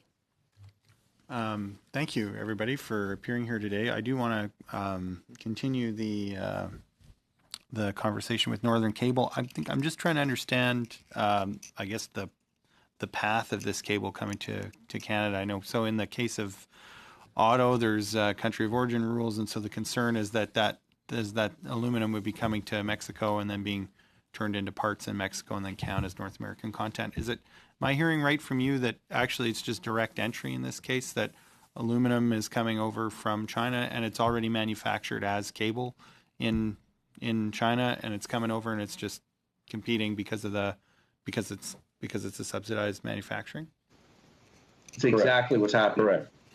So I guess independent of what's happening with the trade deal with the United States and Mexico, this is just a question of needing some remedial action by the Canadian government in order to ensure that a heavily subsidized product isn't coming into Canada and putting people out of business, or is there a concern beyond that connects directly to the new trade agreement with the United States and Mexico? Well, both parts. We are actively working with our industry association on the actual fairness of trade, which is not related to the free trade agreement. the issue is there's so little of a domestic manufacturing base left. We're a small company in Brockville, and the rest of the people are owned out of Italy and France, and they won't petition the Canadian government for fair trade. So we're kind of the last people left. On the free trade side, our concern related specifically to the agreement is that we would become a point of transshipment and then create an issue. We use Canadian aluminum and make cables and export them to the U.S. If that border closes because of the reputation of products coming from Canada, that could hurt our business. Okay, I think I'm beginning to understand. To add that the way we have to purchase aluminum, we purchase all of our raw materials direct from the mill. In the case of aluminum, directly from Quebec, we have to purchase it. We have to pay the London's Metals Exchange price plus a domestic industry cost called the Midwest Premium. And what happens is when these cables are entering Canada and they make a declaration to enter the country, they should be required to enter the country no less than world fair market value, but they are entering the country somehow below world market values, because when we go against a competitor and we look at the price, we can barely buy the raw materials at the price level that they're selling the finished cable for already in the country.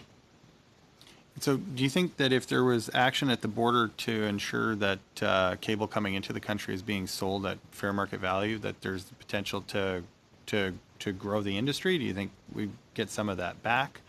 Or is there fierce competition from our continental partners?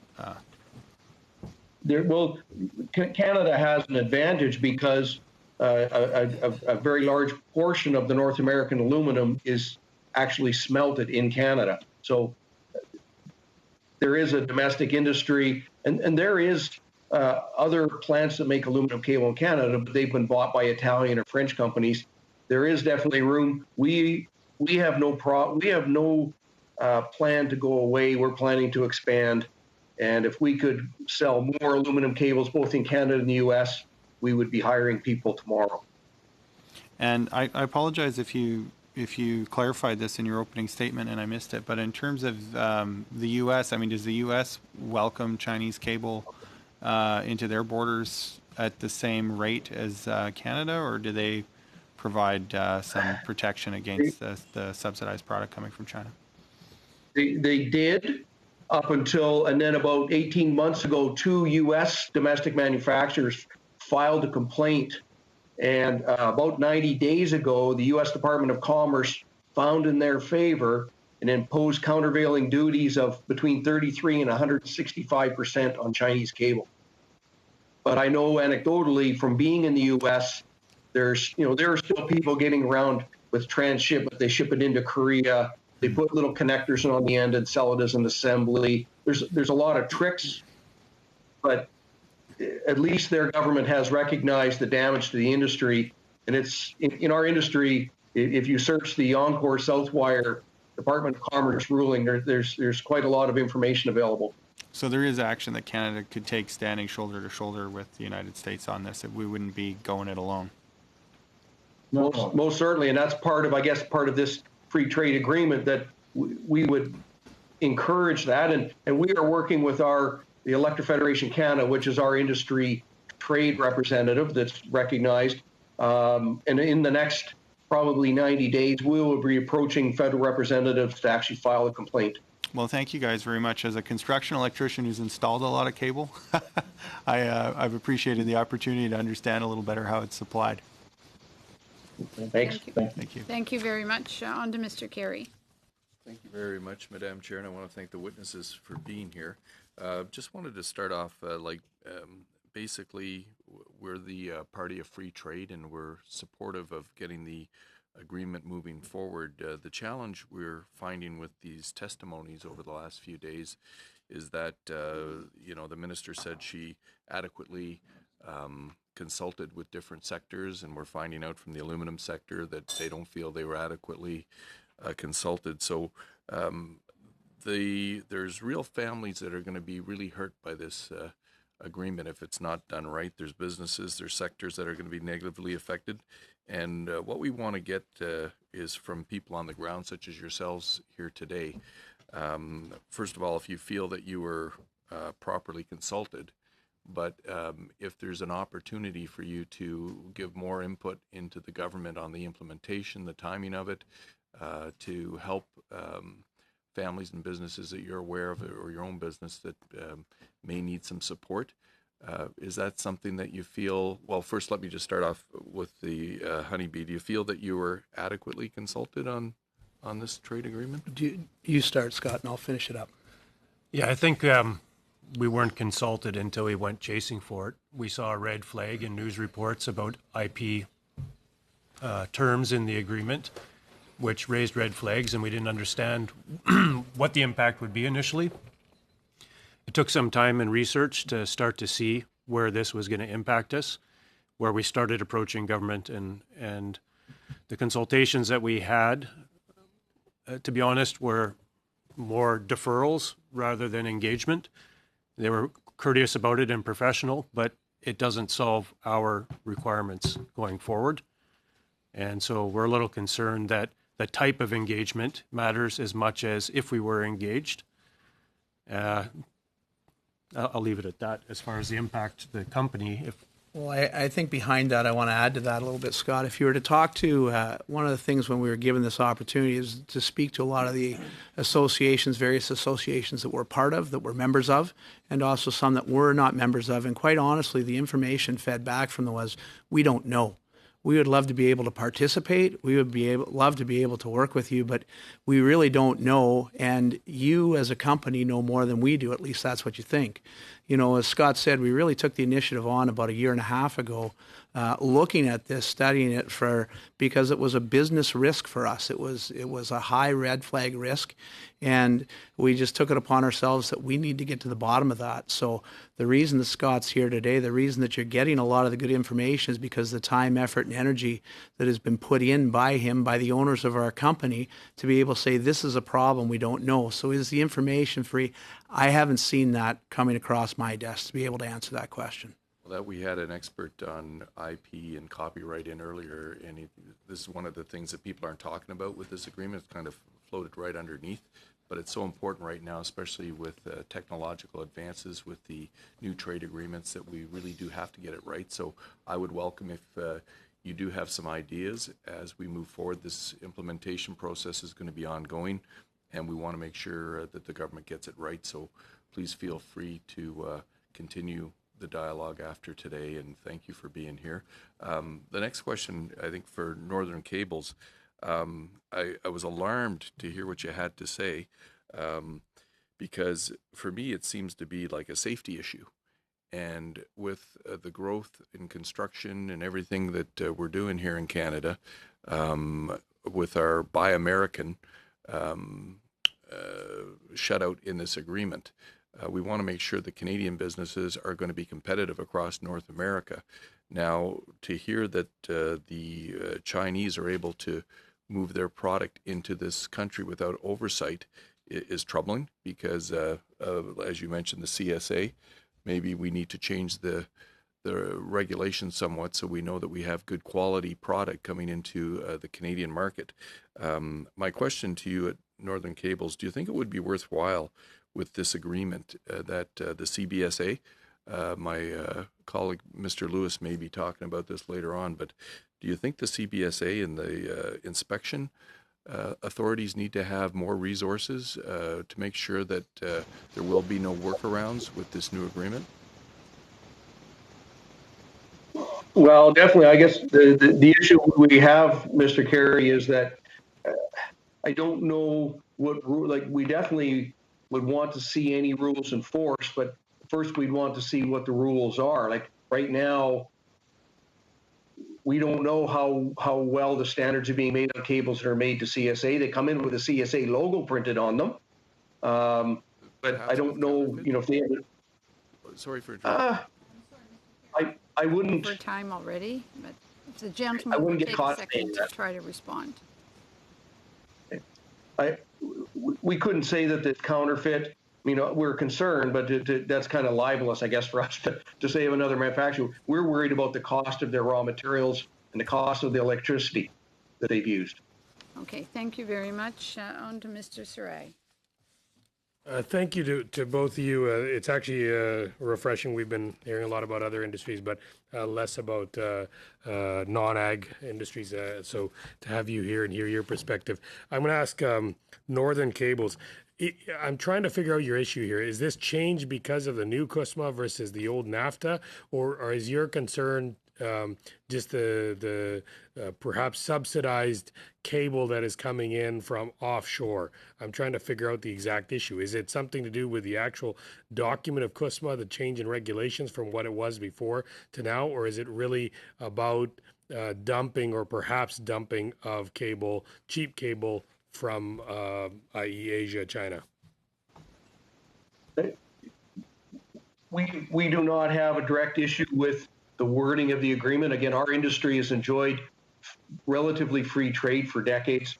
Our issue is in this agreement, and it really just concerns that Canada is not a full partner. If we don't have good trade practices, if this agreement, if this leads into harmonization of standards, I don't think you want your house wired with cable that's made to a Mexican standard. If we're going to harmonize, we have to harmonize safety. Your concern is that your cable is specified for Canadian standards, and if they standardize it with American/Mexican standards, that it was the 40-degree versus 21-degree minus that standard. I see what you're saying. Okay. No, thanks for clarifying that out.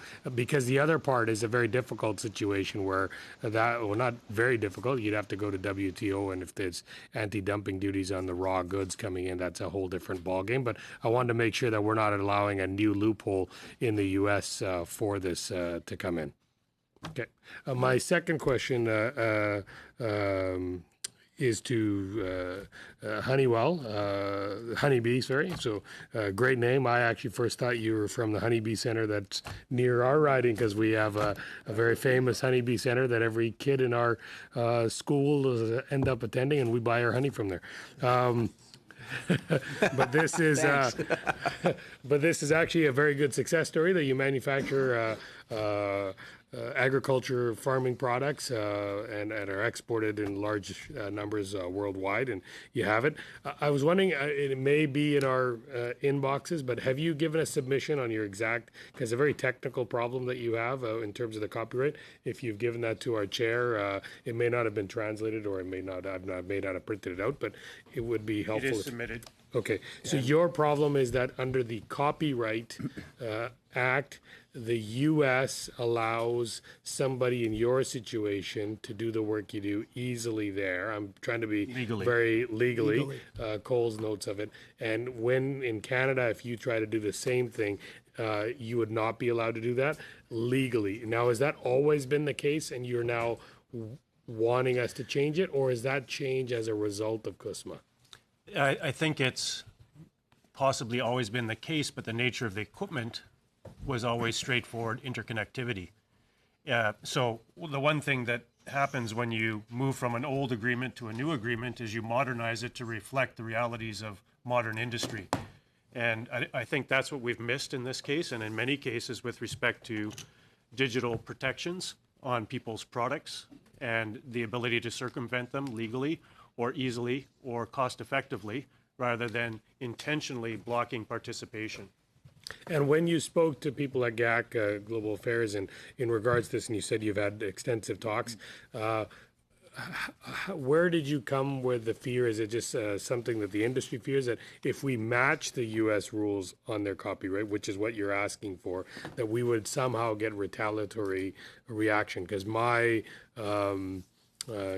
30,000 feet above analysis would be that the U.S. would not be able to object to us if we match the same regs as them. It would be the other way around if we changed them or made it more easier on our side versus the other side. Right. So I think I would agree with that, into the extent that if we do what's the minimum we've requested, which is to be on equal footing with the U.S. with respect to the copyright exemption, but we're still on an unequal footing because of the lack of interoperability that we have to pay to interoperate.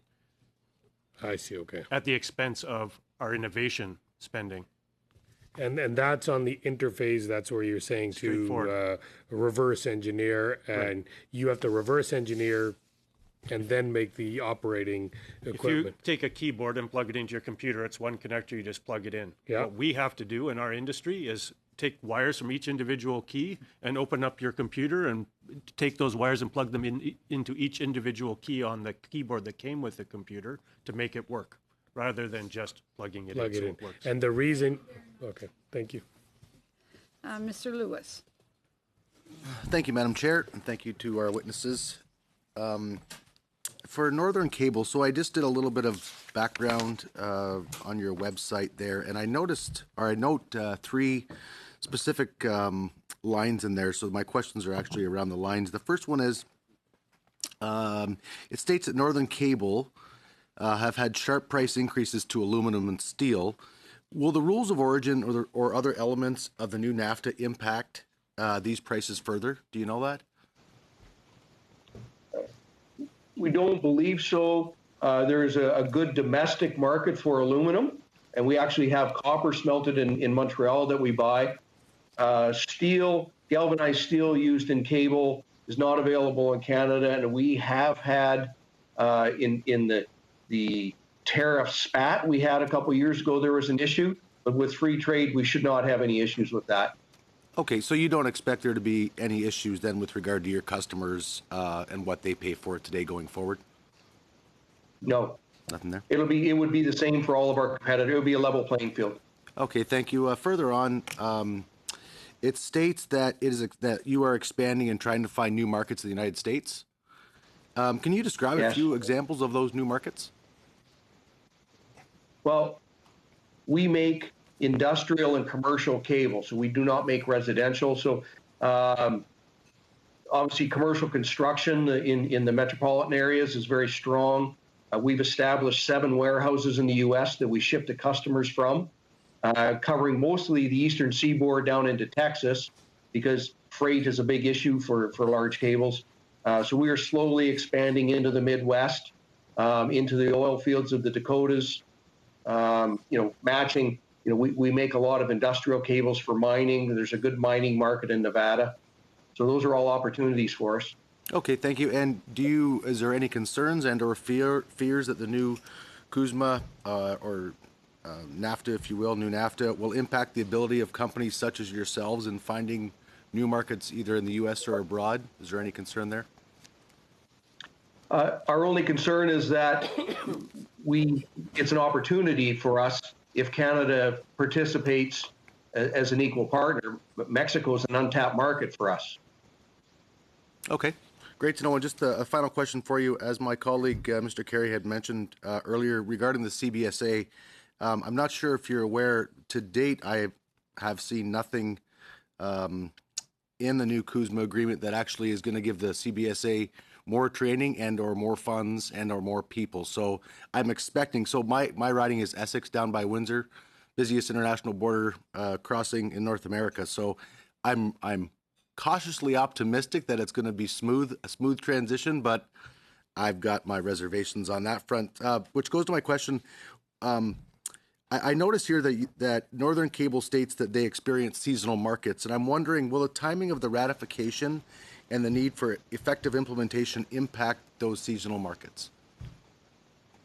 No. We don't expect it to. No. It's more weather related.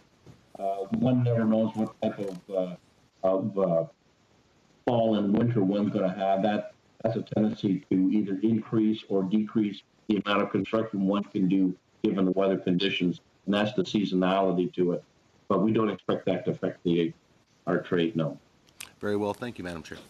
I'd just like to add one comment about your CBSA comments, if I could, Mr. Lewis, and that is that we were under the impression, or we felt, perhaps rightly or wrongly, that if a material is going to enter the country, it should be entering the country at recognized world market prices. It should not be Simply, like if I was to go and purchase a vehicle for somebody and go to the licensing bureau and say, I only paid $1 for this car, they won't permit that. They'll say, well, you didn't pay $1 for that car. Here's the fair market value. You're going to pay a tax on that. Similarly, with our industry, cable should not be able to enter this country below fair market value because it is just not fair trade practices, and we cannot compete against a country such as China that subsidizes their industry. Very well. Thank you, Madam Chair. Thank you very much. Ms. Badayan. Thank you, Madam Chair, and I'd be happy to continue the conversation with you gentlemen from Northern Cables. Firstly, it's a pleasure to hear how proud you are to be sourcing your aluminum from Quebec, so thank you for that, and also to speak with you this morning about your very constructive comments. Just to let you know, I've taken note of the concern regarding the importation of aluminum at fair market value from other countries and of the United States manufacturers' complaint. And I'd be happy to take a follow-up meeting with you, as I'm sure my colleagues on the other side would as well. I also, heard you mention and read in your description that you have increased the number of manufacturing facilities and distribution centers. I believe you have 3 manufacturing facilities and 6 distribution centers now. How many employees does Northern Cables have at the moment? We have 250 employees. Fantastic. And your customer base, where is it principally? Primarily North America. We export quite a bit to the U.S., and some of our industrial cables end up in Latin America and the Caribbean. Okay, and I heard you say that Mexico is an untapped market for you. Do you feel as if the new CUSMA would allow you to perhaps export and find new customers in Mexico? Definitely, we hope it will open some doors. We've actually investigated prior to CUSMA, but we hope this agreement will actually make it that much easier. And as we grow, participate with Export Development Canada into the U.S., Canadian products, we are told, are very highly regarded in Mexico, more so than American-made products. Wonderful. Madam Chair, how much longer do I have? I have another 3 minutes. Thank you very much. I guess I would ask perhaps one more technical question of you at Northern Cables. I'm not very well versed in the harmonization standards that you referred to. You mentioned that in order to better support manufacturers such as yourselves, we would need to look at the CSA and UL. Could you help me understand a little bit what you're referring to? Yeah. Electrical power cables are in Canada have to be sold and meeting a CSA standard, basically for safety and quality. In the U.S., it's UL, or Underwriters Laboratory, which does those specs. And we participate with the Standards Council of Canada and our industry federations, and we sit on standards committees. And there is a real drive, as there has been for decades, to harmonize and globalize standards. And our concern, and this trade agreement may add fuel to that fire, that harmonizing is not necessarily standardization, but more of a race to the bottom. I see. Thank you. I'll turn now to our friends at Honeybee. Thank you for making the trip to Ottawa. I also saw in the description of Honeybee quite an impressive growth of your company recently, 100,000 square feet of production and warehousing in Saskatchewan. Yeah, it's something. Engineering, as you're hearing, is a primary thing. Development is what we need to focus on. So a few years ago, as the company grew, it outgrew the footprint that we had. So we've added a complete R&D building to that to be able to work through, understanding that innovation is the key for our products moving forward. And really what we're asking for here today is a chance to be able to share that innovation with the rest of the world. And there's lots of other companies that are doing the exact same thing as we are. I understand that you export worldwide, but where is the majority of your exports at the moment? Is it going to the United States? The United States is the largest at 33%. We have a large contingent that goes into Australia. We also have European markets, Kazakhstan, a little bit into Russia, the Ukraine, some markets that we're developing there, and we've had a strong focus in the European Union as well. Very interesting. But I could imagine that at 33%, keeping that border open and flowing with the United States is important to Honeybee? It's very, very important for us. 4 years ago, we made a company effort, a company strategy to be able to grow the United States market, grow it through the grain belts in those areas. As we had more factory space to be able to produce our product, and so that's one of the key markets that we're attracting and we're having a lot of success in. Thank you very much, Mr. Peg. On to Mr. Savard Tremblay. Merci. Just a quick question directed at the folks from Honeybee. On your internet website, you mentioned that you have clients from everywhere in the world. That's correct? And that you do business with all countries globally. In other words, your market isn't limited to the Americas. Our market is not limited to the Americans. We know that in the agricultural industry, with the different impacts that can take place politically, weather-wise, otherwise, that we need to diversify the markets that we're involved in. I just, highlighted that we focused on the European Union. We've also focused on the United States. We have product in South America as well as Africa as those markets start to merge and start to have a need for our product. So it is a global company. It's really where harvests of grain products take place. Et là-dessus, au niveau. And as far as the numbers of parties you have, how varied they are, does CUSMA have an impact from that standpoint? Do you want me to start? I think one of the things that we need to highlight is the power unit that we put our equipment on.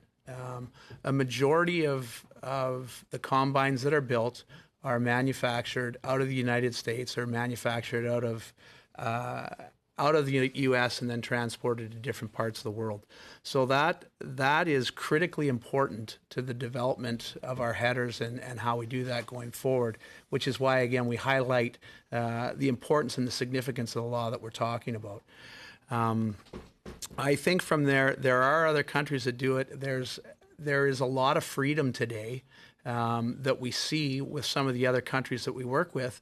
But I think looking forward, it's not going to be a whole lot different situation in dealing with those countries as we try to create free trade or as we develop those agreements moving forward. So again, I think what we're proposing, what we're stating here is trying to be proactive, trying to ensure that the industry that we've worked on for over 100 years in Canada to develop, to grow, is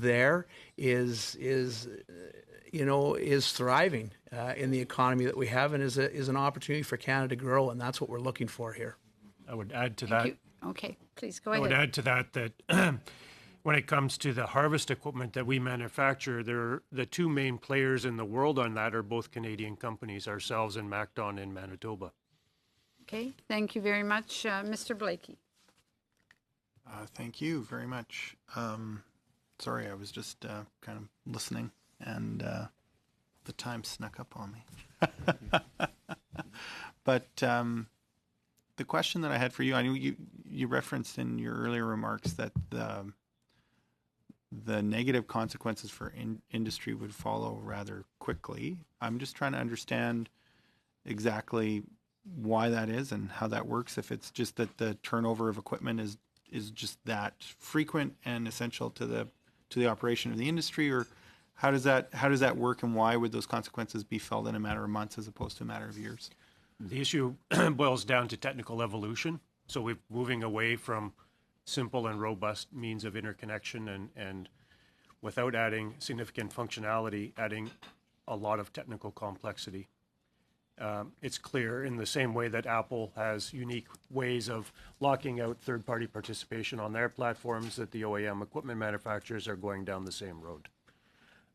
Because of our involvement with inside the OEM operations with respect to co-engineered products, and we're made aware of where they're going. And we've already worked on a few platforms in the last year or two that have blocked us.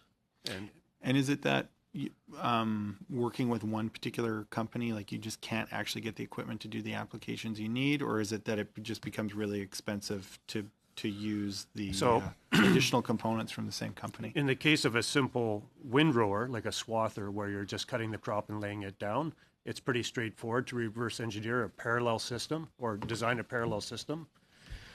In the case of a combine, when there's so much integration between what the head does and the rest of the machine, it really needs to be an integrated solution, and reverse engineering that would be an absolute nightmare and beyond economic viability, to be honest. Okay. Yeah. Okay, thank you very much. Okay, thank you, Mr. Blakey. That concludes the second round that we had.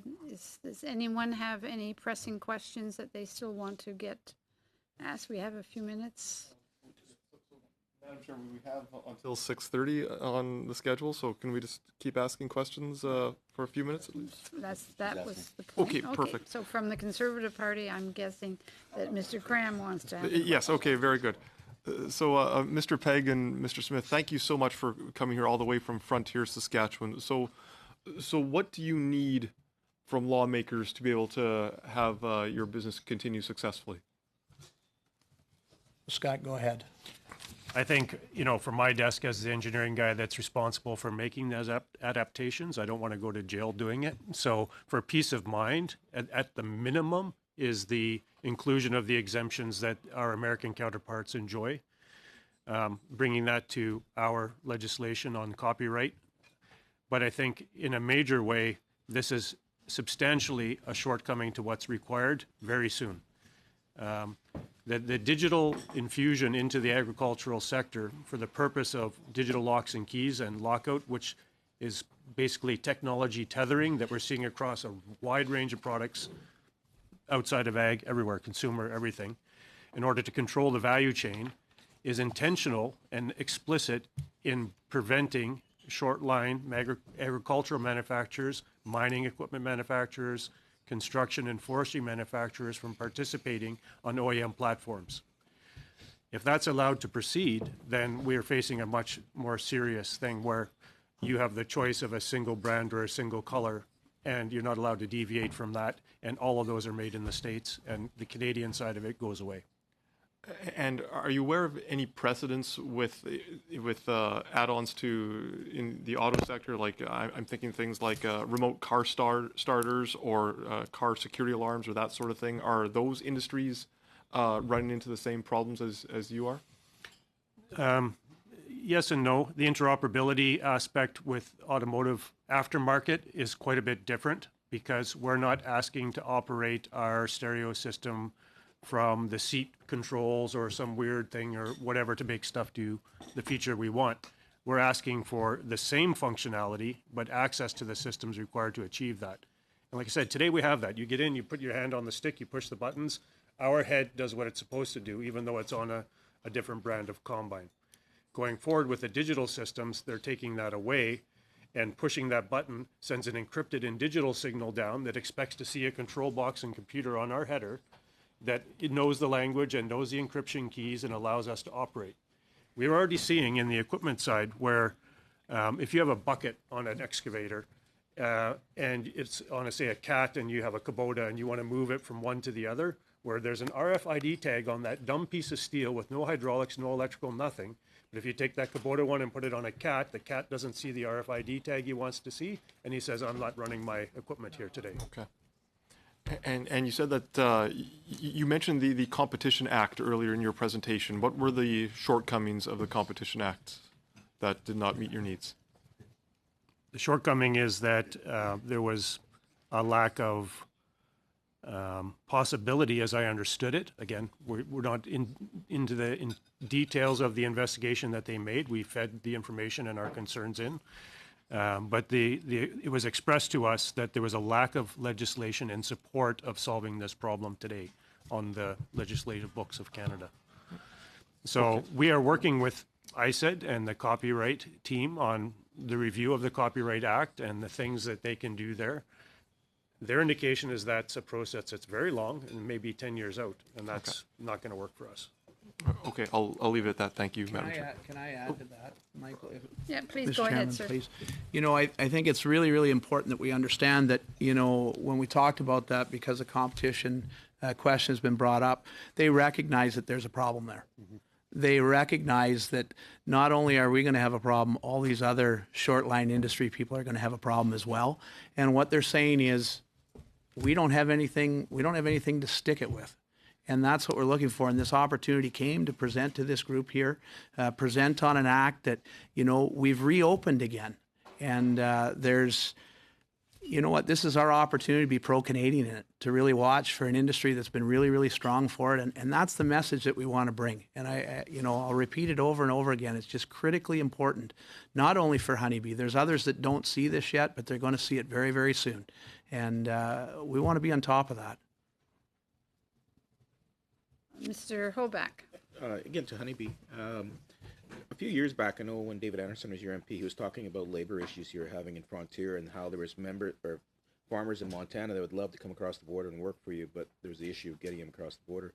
Do you see anything in the USMCA that maybe will alleviate those concerns, or is it actually a concern anymore in light of all the layoffs and what's going on in Alberta? That's a great question, and I worked on that intimately. And our solution was, at that time, was to go overseas to bring in future Canadians into our workplace, and it was done very, very successfully. And we want to highlight that. We have a lot of people that have come. The dynamic of our community has changed significantly. We have a Filipino cultural club there, and other cultural clubs that are thriving. Explain how big Frontier is for our other members, so they understand this.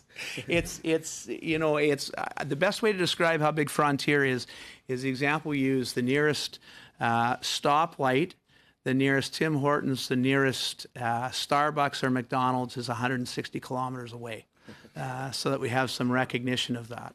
So there are people that really enjoy the freedoms that are offered there, the differences that are there, and it's a great opportunity for the right person. And you know, that's one of the great things about Canada that we have here, is that we have those opportunities. I think behind it, to come back to your question, Mr. Hoback, is you know, in terms of the United States agreement, you know, one of the things that we struggle with occasionally is to get experts there, to get experts into Frontier, whether it be around our MRP system, the design around that. We had an expert that worked with us over the course of the last few years. That was rejected because they felt it was taking a job away from a Canadian, which wasn't true. And the difficulty of bringing that person in had a big impact on our company, because we were having a lot of success with the writing, the computer writing, and what needs to be done. It wasn't there. In terms of the new act, I'm not familiar enough with it to be able to answer that question. But I think behind it, we hope that there are possibilities to bring those people across the border. We're 10 miles away. There's people that would love to come and be a part of that workplace. It's a huge recruiting effort to bring people in, but that's one of the privileges and also difficulties of living where we do and doing business where we do. Thank you. Thank you, Mr. Hoback. Is there any further questions? Everybody's okay? All right, okay. So we will suspend for 15 minutes till our next panel is ready. Okay? Thank you.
calling the meeting to order pursuant to the order of reference of Thursday, February 6, 2020. We are studying Bill C4, an act to implement the agreement between Canada, the United States of America, and the United Mexican States. With us in this next short while, we have the Canadian Council for Aboriginal Business, Tabitha Bull, Chief Operating Officer, and from the Greater Vancouver Board of Trade, Brigitte Anderson, President and Chief Executive Officer, and by video conference from Halifax, we have the Toronto Region Board of Trade, Lee Smoth, Executive Director, World Trade Center, Toronto. I understand we may have some challenges with your with the video conference quality, so I hope that I hope it all works. So I will open it up with Mr. Smoke. Please go ahead. Thank you, Madam Chair, and please do let me know if you're unable to hear me. I'll do my best to speak clearly and manage this audio challenge. I would like to express our thanks to the Standing Committee on International Trade for allowing us to address you today. My name is Lee Smout. I'm Executive Director of the World Trade Center Toronto at the Toronto Region Board of Trade. I'd just like to make a few comments. Canada is a trading nation, and because of our small population, we're much like a small island nation. We cannot grow without international trade. Trade results in three main things: prosperity, growth, and jobs. And it is as true for any small business as it is for our geographically large but small population nation. Without international trade, Canada cannot accomplish any of these objectives. 1 in 5 jobs depends on trade. In Ontario alone, that is 1.3 million jobs. And the US and Mexico are our closest major trading partners, with a geographic connection that is really unique for Canada. In fact, the US alone is responsible for buying 75% of our exported goods and services. We are a highly important partner to the US, but we are far less important to them than they are to us. And this puts us at a disadvantage in negotiations with them. Our next closest trading partner, China, is not even 5% of our exports.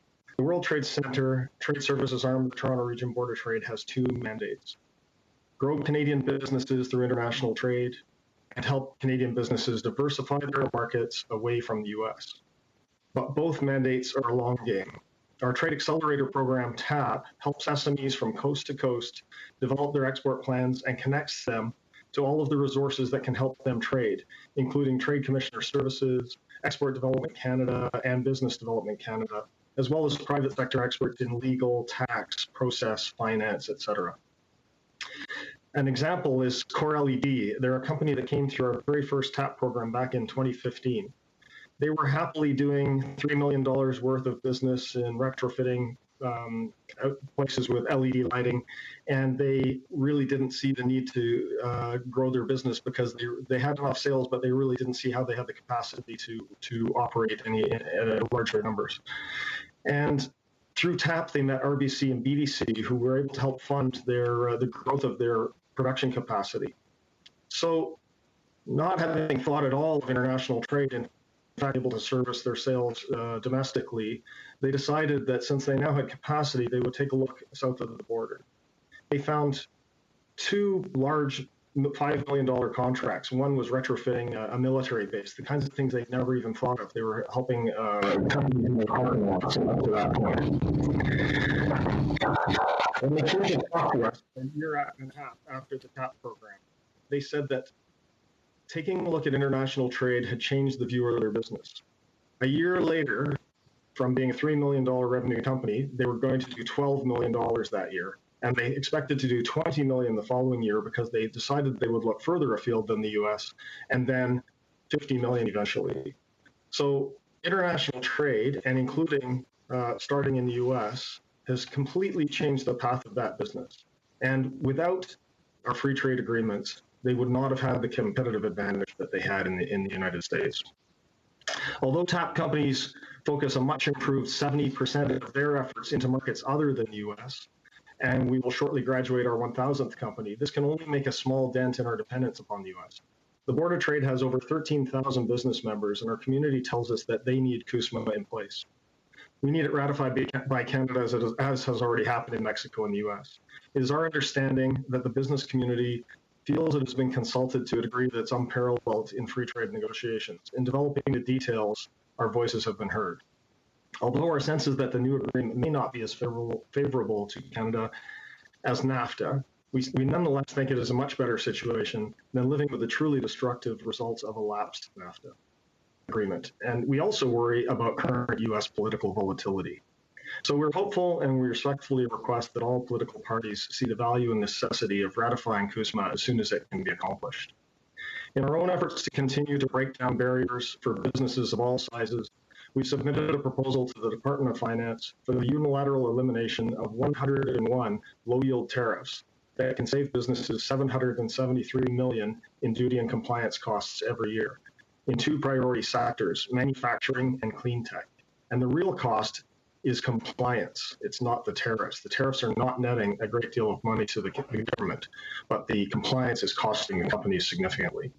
Overall, import tariffs cost both Canadian consumers and businesses, harming our nation's competitiveness by increasing input costs and drowning Canadian businesses in red tape. Our proposal identifies several compelling reasons for unilateral tariff elimination, demonstrate international leadership in reducing trade barriers, cut costs and red tape for business, boost competitiveness and economic growth, support growing industries, and reprioritize border resources. All the things that we need in our free trade agreements, for instance, in CUSMA as well. In addition, once we have CUSMA ratified, the government needs to support organizations like our own across Canada to ensure that we have the capacity to help Canadian businesses understand the challenges from the NAFTA rules, the changes from the NAFTA rules that they have been familiar with. A focused and concentrated effort should be undertaken so that the uptake of the agreement is not skewed in favor of our trading partners in the same way that has occurred with the Comprehensive Economic Trade Agreement, CETA, with the EU, where European countries have grown their exports to Canada much more rapidly than Canadian companies have grown our exports to Europe, leading toward trade imbalance and leaving us to play catch-up. Thank you again for allowing the World Trade Center to address this illustrious committee today, and I look forward to any questions. Thank you very much. We'll now go on to Canadian Council for Aboriginal Business. Ms. Bull, please, go right ahead. Ani, Tabitha Bull, Indigenous Cost, Nipissing, Dujinaba, Mijisi Dodem. Hello, my name is Tabitha Bull. I'm from Nipissing First Nation, and I belong to the Eagle Clan. Thank you, Madam Chair, and to all the distinguished members of the committee. I want to begin by acknowledging the Algonquin peoples for hosting this meeting on their ancestral and unceded lands. I'm the Chief Operating Officer for Canadian Council for Aboriginal Business, CCAB. I'm honored to speak here on behalf of our association regarding Bill C-4. CCAB supports corporations and governments to engage directly with Indigenous businesses so that they may take advantage of mutually beneficial opportunities. Our work is backed by data-driven research recognized by OECD as the gold standard on Indigenous business in Canada, on the barriers and opportunities for Indigenous businesses, business capacity, and supply chain analysis that has informed both government and corporate policy. Through our research, programming, and events, CCAB has earned the confidence of both Indigenous and non-Indigenous businesses in Canada, established a leading procurement platform, and achieved meaningful results for Indigenous companies over the past 37 years. Our research work has led to a threefold increase in corporate commitments to improve Indigenous relations and procurement, and over $100 million in provincial government funding commitments to Indigenous businesses. We currently have close to 1,000 Indigenous and non-Indigenous business members working towards a more prosperous and diverse Canadian economy. We were very pleased to be invited to participate as a member of the Global Affairs Indigenous Advisory Group on Trade. We were also extremely pleased to see the involvement of National Chief Perry Bellegarde in the renegotiation of NAFTA and in the invitation to us here today. As a result of this inclusive approach to trade negotiation, this work has resulted in the most inclusive international trade agreement for Indigenous peoples to date. I echo the comments by National Chief Perry Bellegarde when he testified on June 18, 2019, and that of Judy Whiteduck and Riza Schwartz when they testified on February 19, 2020, that this agreement is not perfect, but to date it is the best that we have in Canada. With the ratification of the Canada-United States-Mexico Agreement, we would take a step to make international trade more aware of and more equitable in its treatment of Indigenous peoples, and especially for Indigenous women entrepreneurs.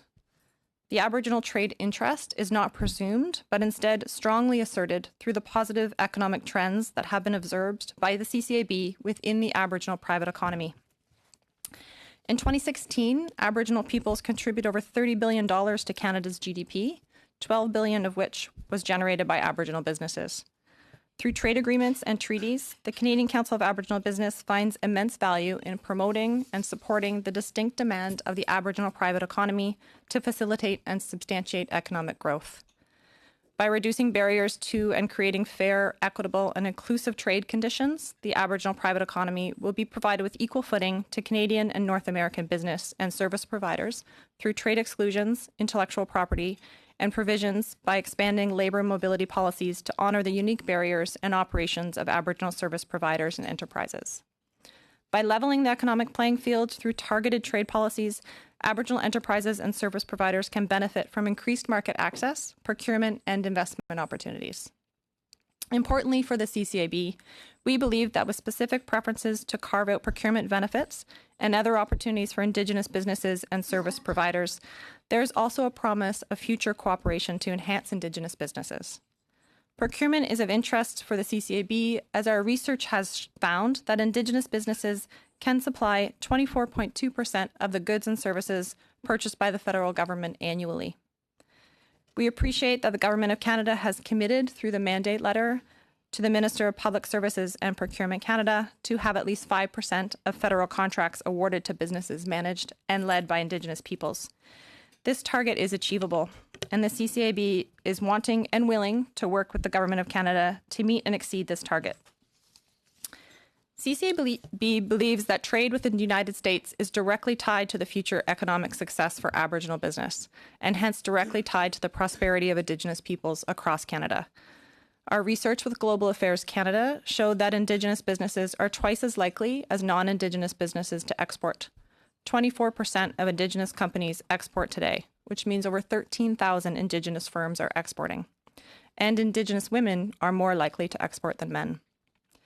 While the Canada-United States-Mexico Agreement is a new example of the difference it makes by engaging with Indigenous people at an early stage, there must be increased opportunities for participation of Indigenous peoples, not only in international trade negotiations, in decision-making as per UNDRIP, but also in trade missions. Programming and support need to be provided to Indigenous communities and leaders to build capacity in trade to ensure that the participation is meaningful and resourced appropriately. The CCAB looks forward to continuing our important work on the Global Affairs Indigenous Advisory Committee to support the inclusion of language in Canada's current and future trade agreement negotiations, including with Mercosur and the Pacific Alliance countries. The CCAB also welcomes the opportunity to be more actively involved in the planning and execution of trade missions to increase Indigenous exports. Thank you for your time. Gwetch. Thank you very much, Ms. Anderson, for the Greater Vancouver Board of Trade. Thank you, Madam Chair, and I would like to thank the committee for the invitation to speak and the hard work for all of the work that you're doing to make this important agreement as robust as it possibly can be. My name is Bridget Anderson, and I'm the President and the CEO of the Greater Vancouver Board of Trade. I would also like to recognize that we are on the traditional territory of the Algonquin people. For over 130 years, the Greater Vancouver Board of Trade has worked on behalf of our region's business community and over our 5,000 members to promote prosperity through commerce, trade, and free enterprise. Our mission is to work in the interest of our members to promote, enhance, and facilitate the development of the region as a Pacific Centre for trade, commerce, and travel. British Columbia's economy relies on its trading relationship with the U.S. Our natural resources, including lumber, oil and gas, metals and minerals, are some of our largest exports. The value of BC's top 5 exports to the U.S. is $22 billion a year. A wide spectrum of industries benefit from our trading relationships, and 2 BC examples. BC's tourism industry employs 138,000 people in 2017. It generated $5.4 billion in export revenue, an increase of 7% from 2016. Film and television is another bright spot in our economy, which is experiencing rapid growth. BC is now the 3rd largest motion picture production hub in North America. The sector's GDP increased at an average annual rate of 15% between 2010 and 2018, 5 times the economy-wide pace. The creative sector contributes over $6 billion to the BC economy with a workforce of nearly 110,000 workers. BC has the most diversified trading relationships in Canada, but the U.S. is still our largest trading partner. As of 2017, just over 50% of our exports in goods went to the U.S., followed by China, Japan, South Korea, the EU, and India. Our country is a small trading nation that relies on access to other markets. Our economy depends on trade and on the trade agreements that help bring our Canadian goods to international markets. International trade is especially important to BC, where we experience a double benefit from trade, from selling Canadian goods and from moving the goods by means of our gateway sector, including port, rail, air, and road. Our gateway sector in Greater Vancouver alone contributes $20 billion to the national GDP, supports nearly 185,000 jobs and $2.4 billion to the Canadian government in taxes. The Greater Vancouver Board of Trade supports the ratification of CUSMA and the passage of Bill C-4 and offers the following reasons for support and recommendations for the committee to consider. 1. Certainty. The new agreement will bring much-needed certainty to Canada's business community. Over the last few years, global trade has been disrupted by the rise of protectionist measures, particularly from our most important trading partner. The uncertainty has only been intensified by protests and blockades we've seen across the country over the last few weeks. Shutting down rail access, roads, ports, and bridges has and continues to hurt the livelihoods of thousands of people, communities, and virtually every sector of our economy. In Greater Vancouver alone, right now, there are 60 to 70 ships sitting in port waiting to move Canadian goods. It will take weeks, if not months, to recover. In addition, the effects of the coronavirus or COVID-19 will have on our small trading economy are still yet to be seen. These examples emphasize the importance of a predictable supply chain. In light of these unfortunate and disruptive circumstances, our businesses need certainty so they can take the lead and propel the economy forward through commerce and trade. Above anything else, CUSMA would avoid the breakdown of our trade relationship with our most important trading partner and thereby helps to remove much of the uncertainty facing Canadian business. CUSMA will continue to guarantee tariff-free market access to our most important trading partner, providing preferential access to commercial opportunities, allowing our businesses to sell more goods. This means more business, more jobs, and the movement of more goods. When we move more goods across borders, our businesses can thrive. Ratifying CUSMA in a timely manner to lock in guaranteed market access with the U.S. is more important than ever, in light of recent claims that suggest the U.S. is considering raising its WTO-bound tariff rates.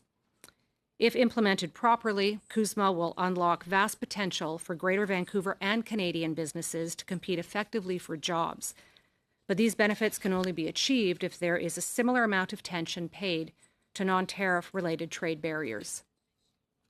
CUSMA includes provisions on customs administration and trade facilitation to standardize and modernize customs procedures throughout North America to facilitate the free flow of goods, but we cannot stop there. We recommend government continue supporting and working with industry on initiatives such as the Beyond Pre-Clearance Initiative, which is doing important work around ensuring Canada's gateway cities can build improved processes and border policies to take full advantage of CUSMA. We also recommend the government continue with initiatives to reduce and remove red tape and regulatory burdens more broadly to help business thrive. There is a growing perception in Canada that it is difficult to get things done, especially with jurisdictions in the U.S. that are routinely removing barriers and making access for business easier, and simpler. Efforts like this will help ensure we increase competitiveness. Which brings me to my third point. The new agreement will help underpin North Americans' competitive advantage through its new chapter on competitiveness and chapter on good regulatory practices. The preferential market access and integration with the American and Mexican markets will open opportunities for growth, foster robust supply chains, and fair competition that will sharpen the competitive edge of Canadian businesses. Fourth, the new CUSMA modernizes NAFTA by including provisions for digital trade, reflecting the rise of e-commerce and other aspects of the digital economy that didn't exist when NAFTA was negotiated. In addition, CUSMA includes language on protecting gender and Indigenous peoples' rights, an economic imperative. The provisions for digital trade and cross-data flows, including CUSMA, are based on the provisions in our most modern trade agreement, the CPTPP. This makes CUSMA a trade agreement of the 21st century and prepares us for what will become an increasingly part of our economy. CUSMA supports Canadian SMEs that want to tap into international markets. The World Trade Center Vancouver finds that 95% of SMEs go through its Trade Accelerator program. Choose the U.S. as one of their first export markets. The U.S. is particularly important for SMEs for its size and geographical and cultural proximity. Many Canadian SMEs use the U.S. as their export beta market, where they test and grow their export capacity before targeting other markets. Lastly, we recommend the following keys for success. BC is the largest Canadian exporter of softwood lumber to the U.S. As you all know, it is a challenging time for BC's forest industry, which supports approximately 140,000 direct and indirect jobs. Thousands of jobs have been lost to mill closures and to layoffs due in large part to high tariffs. Bringing CUSMA into force will ensure that the continued Chapter 10 protections are available to the BC forest industry as it stands up for fairness and ensures the trade of softwood lumber can continue to support BC jobs. We recommend the government continue working towards achieving a negotiated softwood lumber agreement and defending the industry against any potential trade sanctions brought by the U.S. Secondly, there is a critical need for continued investments in trade-enabling infrastructure in Canada, such as container capacity at terminals. In addition, Greater Vancouver has a unique challenge in availability of industrial land to support trade-enabling activities. Our vacancy rate is at a record low of 1.2%, and collaboration and leadership is required to ensure growth of our region. As the Canadian economy becomes more weighted towards services, we should consider a plan to grow Canada's service exports, including making it easier for professionals to work across borders. As our 2018 Regional Export Framework report shows, global demand for service sectors will continue to grow. 98% of all businesses in BC are small businesses. In order to leverage the benefits of trade, we need a plan to support small businesses as they start to export and grow their exports. Finally, another important item will be the uniform regulations, the fine print of the agreement, including the details that companies must follow to facilitate trade on a daily basis. Businesses are eagerly awaiting these details, especially given the 90-day implementation phase, and we hope they can be made available as soon as possible. I would like to conclude by imparting a sense of urgency to the committee to lock in the benefits I have listed. We recognize that no trade agreement is perfect and that no trade agreement is made without compromise. We support the passage of CUSMA and hope all parties vote in favor of ratification. Thank you for your time today and for the opportunity to appear before the committee. I welcome any questions you may have. Thank you very much, Ms. Anderson. On to the members for a question. Mr. Cram. Yes, thank you, Madam Chair. Ms. Bull, in your opinion, what are the main barriers to opportunities for Indigenous businesses and business persons? So based on our research, the biggest barriers currently are finance, access to finance, definitely is the biggest one. And then for small, medium enterprises that are wanting to work near their community, access to skills or skilled people, individuals, is one of the second ones. And then infrastructure as well. So I know there is a movement for broadband infrastructure, and that will relieve a lot of that existing barrier. Okay. And how are these barriers alleviated with the new NAFTA agreement? So the barriers around working on cooperation for small, medium enterprises and looking to be able to move on new policies and programs for cooperation, specifically naming Indigenous people as one of the minority groups for small, medium enterprises, I believe gives us an opportunity to look at what are those barriers and based on that research, develop policies and programs that will enable them to be able to trade. Okay, thank you. And Mr. Smote, can you hear us on over the TV? Yes, I can. Okay, great. You mentioned the 101 additional tariffs that you would like to be eliminated unilaterally. Can you give us some examples of what are these tariffs that would be beneficial if they were eliminated? I don't have a lot of the details with me, but we have submitted a proposal to the government. There are ones that they're low yield in the sense that there's a small amount of use of them, and they're in the low percentages in the 1% and so, and they're not necessarily tied to free trade agreements. But the challenge is that there's a compliance cost, the effort it takes to manage compliance with these tariffs that costs the companies a significant amount of money. So if it costs them $2,000 in tariff, which is a small return to the government, it'll cost them another $5,000 to $7,000 in compliance costs. And I regret that I don't have the list of them with me, but we've proposed 101 specifically within those two areas of clean tech and, in these essentially emerging markets or sectors. Okay, emerging markets or sectors, which or both? Sectors, sorry, not markets, sectors. Okay, so and so these tariffs, are they still with the United States and Mexico, or are they with other countries then? They're mostly with other countries. So this is unilateral removal of tariffs, regardless of whether we have an FTA or not.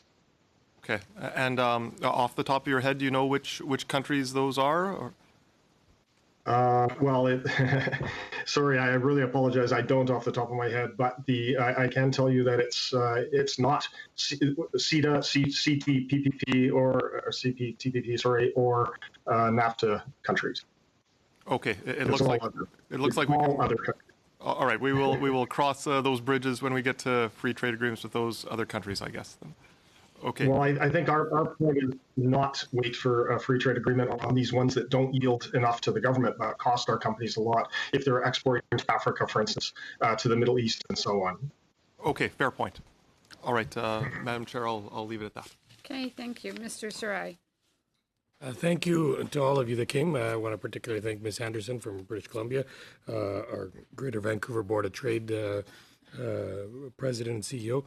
So I'll go to you first. It seems like the effectiveness of the gateway investments in making our ports, our highways, our rail links more efficient have made actually British Columbia, and particularly the Lower Mainland, a big hub for logistics, for transit. And I actually get, by hearing your numbers, it's over $20 billion in revenue.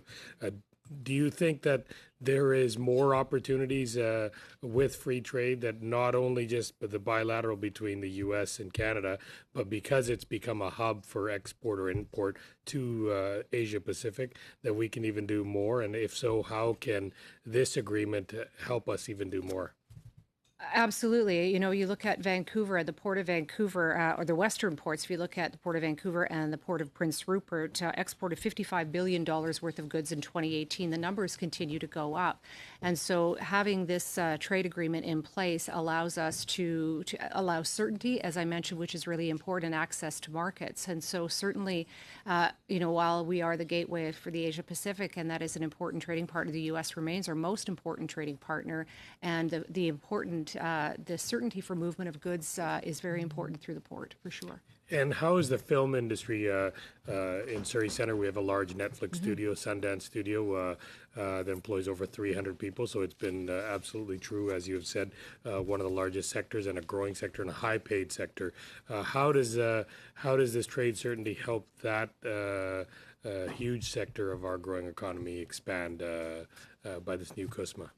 Well, I think people would probably recognize, I think the term is Hollywood North, or it used to be many years ago, and certainly we are becoming a very important production hub for film and television, also for animation, and so allowing the movement of people and being able to have that in place and the protection that CUSMA provides is really important as we look to see how we do that. I think if we were to look at any improvements down the road, would be the assurance rather of any kind of priorities or any changes that can be made to the visas to allow more movement of goods, rather of people across the border. Particularly, we look at the service sector, and we just look at the increasing demand globally for service sector and employees of the service sector, and that would certainly fall under that one. Ms. Bull, you had mentioned that you were consulted by GAC officials, and obviously there's been provisions put in CUSMA for Indigenous trade, Indigenous cross-border trade, Indigenous protections in there, as well as gender protections. And this is the first of any trade agreement that has had that level of participation. Are you aware of any other trade agreement, not just Canadian or otherwise, where a government has taken the necessary steps with Indigenous communities as they have here? No, I'm not aware. I know we do work closely with Australia and New Zealand, and I know there has been some discussions with Australia. They have a very exceptional procurement program that's supported through the government there, and there have been some discussions between, but more between the Indigenous communities of those two countries than led by the government that I'm aware of. And is your organization able to share the procurement opportunities to your membership? I find that that's not just an Indigenous issue; it's an issue across the country where I believe companies, especially SMEs, small and medium-sized businesses, don't know the opportunities they have, particularly in procurement through these new trade agreements, whether it's CPTPP, whether it's CETA, whether it's CUSMA, that they don't see they're so caught up in their kind of small little world of where they've been trading, but to expand those horizons, they don't. And are you able to share that? Those opportunities with them? So we definitely, through our membership, we have, as I said, 1,000 Indigenous and non-Indigenous businesses, about 600 Indigenous businesses as members. And we do share updates through our newsletter and through networking. But there does need to be more programs available for us to be able to share that information more in detail with Indigenous businesses and for them to be able to build the capacity around what the new changes to CUSMA will provide for them. We are doing further work as well with Global Affairs Canada on export, the benefit of export and the economic opportunity. So oftentimes we find when we deliver that economic reality to our members as well, then the interest is piqued and that starts the conversations. Good. Thank you. Mr. Savard Tremblay. Oh, he's not here. So, well, when he comes back. Mr. Blakey. Thank you very much. Ms. Bull, I just wanted to ask if you could you just identify some of the language in CUSMA that speaks to Indigenous peoples and give us a little bit of a sense of how that will be helpful, or what your membership is looking forward to, given some of the language in the agreement, and where it might have been approved, or if there were things that you guys thought could have been in there that didn't appear. So first, we did support the request for an Indigenous chapter in the trade agreement, and we do understand that that was put forward but not accepted. But we do still feel that there are numerous new provisions and enhancements of existing provisions that will support Indigenous business. One for sure being the government's ability to adopt and maintain measures to fulfill its obligations to Indigenous people is an important new provision, or general exception, I should say. Also that they have enhanced the flexibility around Indigenous peoples and Indigenous-owned businesses in areas of procurement and services.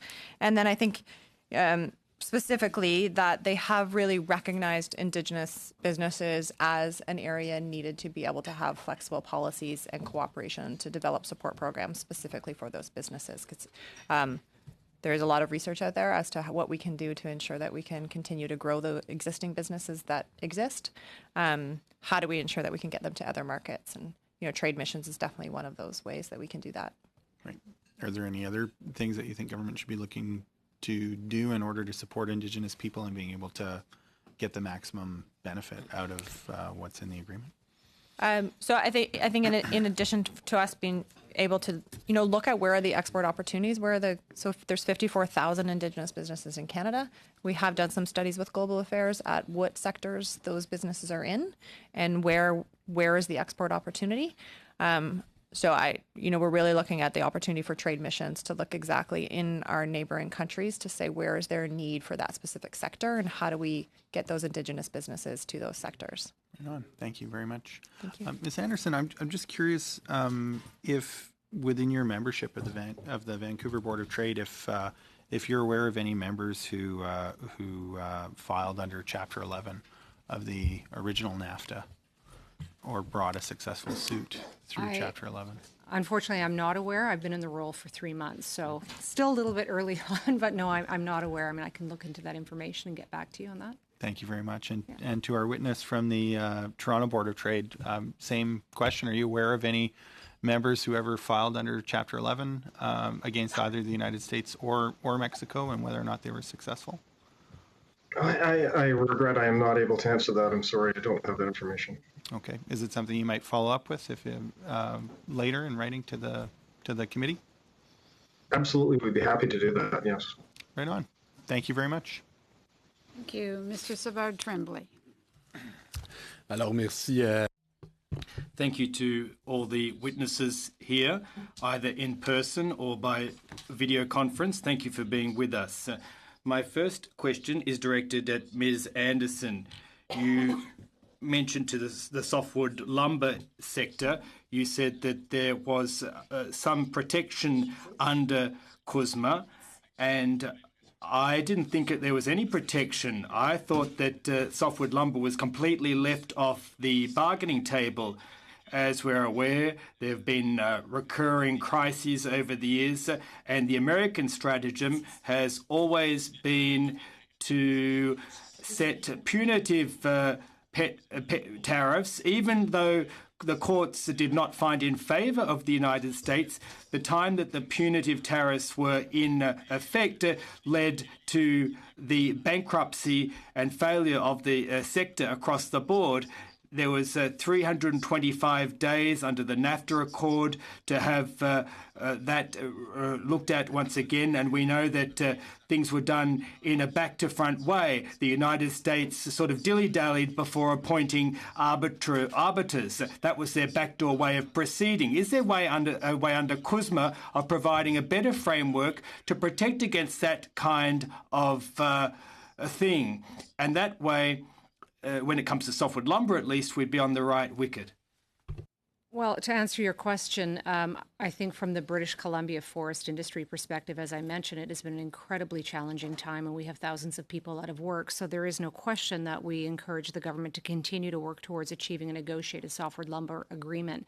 Your question about CUSMA, my understanding is that it preserves the original dispute settlement provisions for anti-dumping and countervailing duty cases and strengthens the panel process for state-to-state disputes. In Chapter 10, which was previously known as Chapter 19 of the original NAFTA, maintains for Canada and the U.S. only a binational panel review mechanism for reviewing anti-dumping and countervailing duty determinations by either country. I mean, we remain to say that we need a robust and a fair mechanism in place. So while we are pleased that Chapter 10 remains in place under CUSMA, we do, again, to reinforce the need for a negotiated agreement.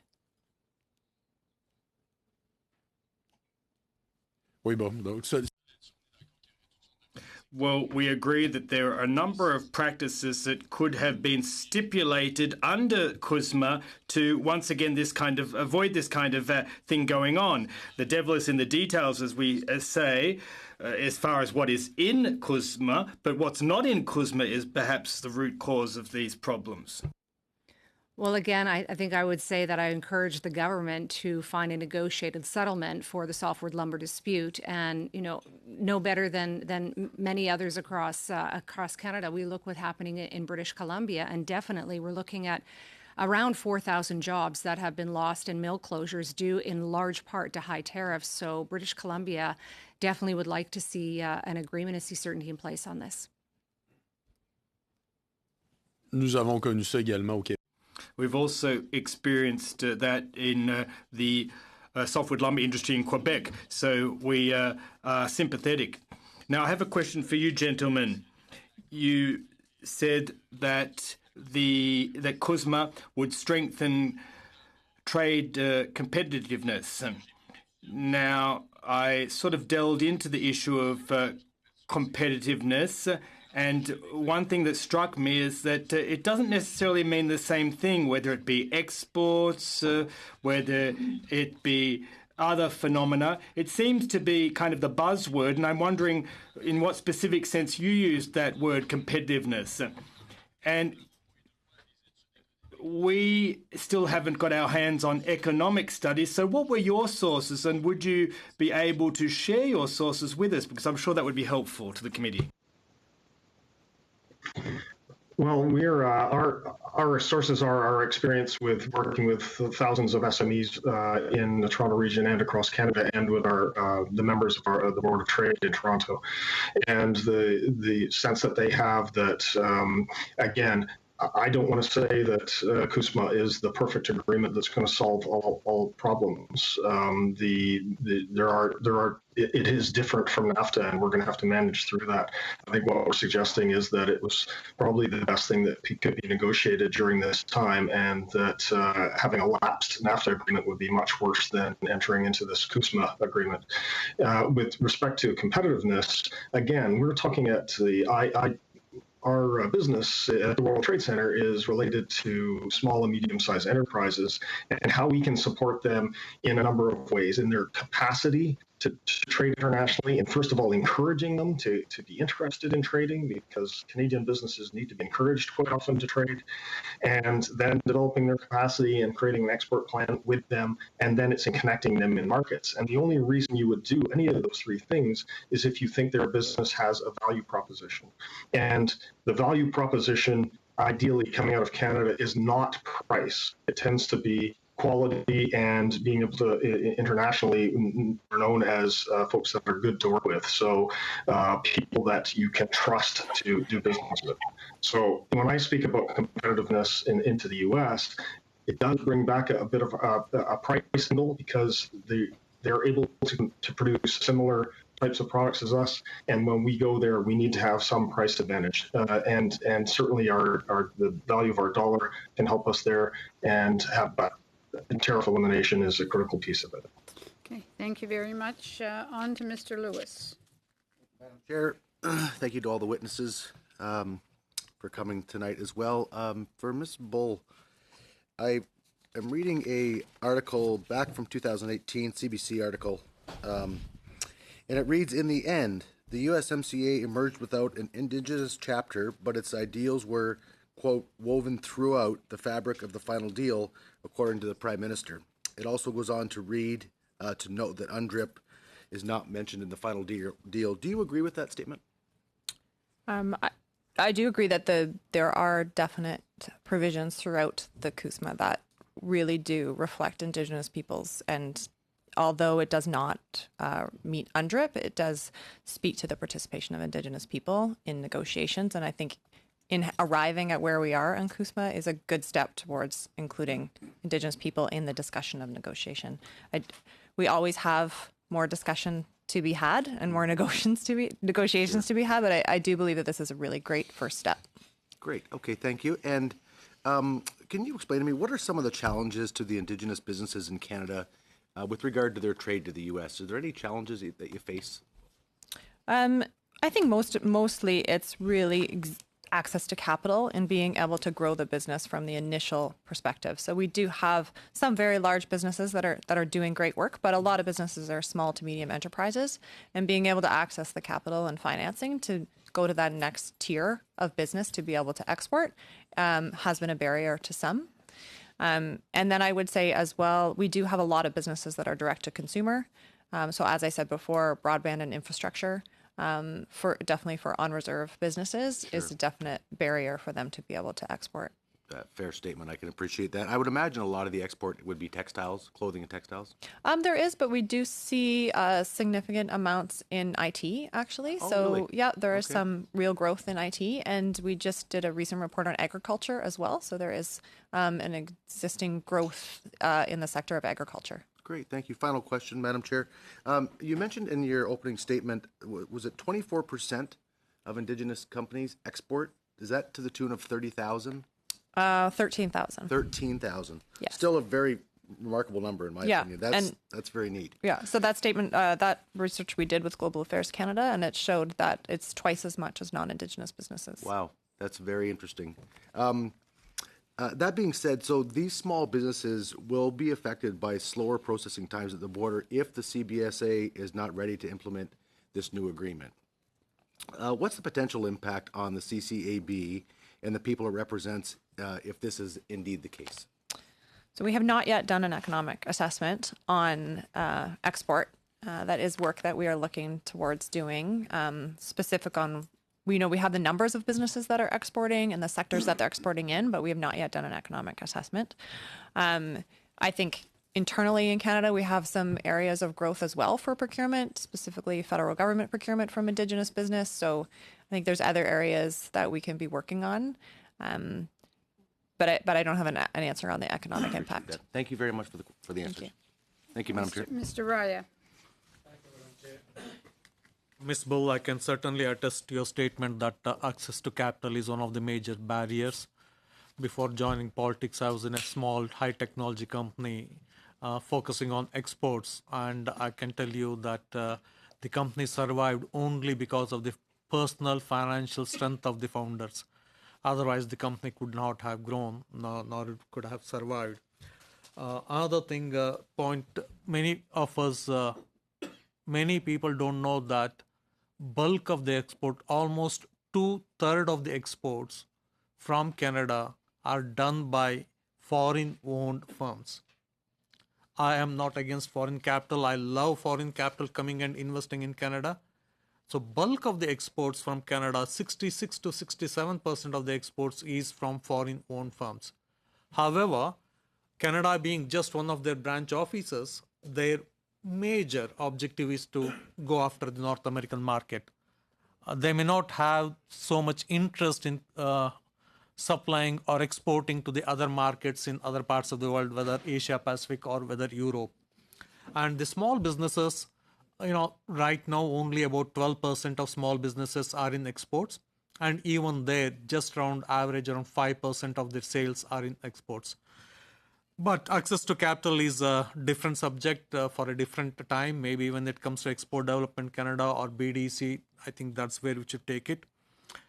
Mr. Smith, you did mention in your January 27th statement that the economic growth has been fueled by trade and foreign direct investment, and our ongoing prosperity relies heavily on the swift ratification of CUSMA.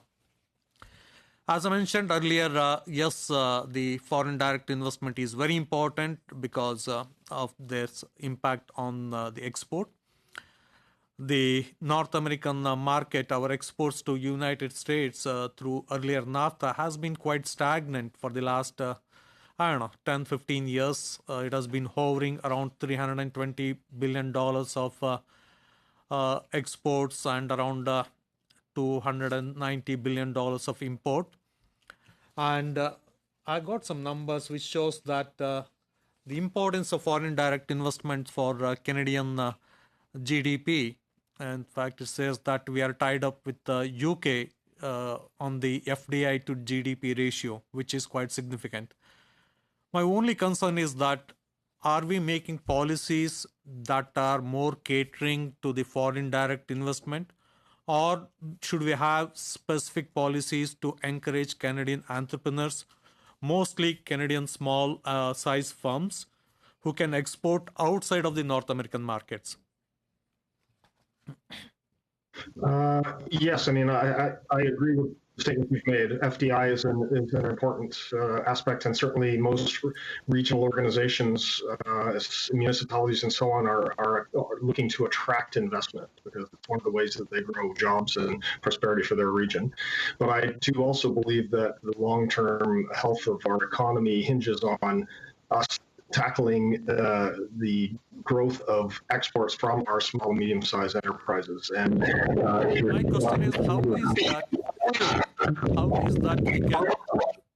how is that we can make our small and medium-sized enterprises gain strength through the access to the North American market, but still that will allow them to cater to other markets across the world? It's a natural progression. I believe Ms. Anderson mentioned that 95% of the Trade Accelerator Program graduate companies in Vancouver start by tackling the States. And then as they grow their business, they start to look to foreign markets further afield. I mentioned the example of Core LED. They did the same thing. They were a domestic organization. They looked to the States, and as their business grew, they said, we can do this around the world. Many of our companies do that, and we need to encourage them and support them in that growth in the U.S. as well as internationally. But our other mandate is to try and diversify to some of those other markets, and some of the ways we need to do it, we need to do it because I believe procurement was mentioned also. All companies within the EU are now allowed to bid on contracts that are procured by municipalities and every level of government in Canada. And our companies are allowed to do the same in Europe. But the challenge is the European companies are looking here, and we're not looking quickly enough there. So we're going to increase our competition here without taking advantage of these opportunities there. So my suggestion would be that the government needs to help organizations like ourselves and others, like all of the people at the table, to encourage those businesses to look in those I was countries trying and to to take reach advantage. at. Your time is up, Mr. Okay, thank you. Mr. Hoback. Actually, Lee, I had a great pleasure of sitting down with you guys in Toronto here a few weeks ago, and you talked about your program and how you're taking it across Canada. And I do agree with you. I think that's a program that should be funded by the federal government because you are encouraging a lot of SMEs to get out there and to get beyond their comfort zone and helping them, holding their hand, for lack of a better word, in doing that. So I encourage you to keep that up, and I'd encourage the Liberal members here to listen to that because it's actually a very successful program. Bridget, I want to talk to you a little bit about the high-tech sector, and of course, being from Vancouver and Seattle, the labor mobility of the people coming back and forth. How do you find USMC in regards to labor mobility, and what do we need to, or what is good about it, and what areas can we make it even better, or what should we look at? Well, recognizing that no trade agreement is perfect and compromise is necessary, that we do think that there are some improvements that could be made, particularly on the TN1 visa, which allows for the visa to allow for the movement. When you look at the high-tech sector, you look at the creative sector, and there's a lot of movement between Canada and the U.S. And as I mentioned, the service sector has been identified as one of the ones that will grow the most globally. So there are provisions that could be undertaken to make sure that these people can work in both jurisdictions.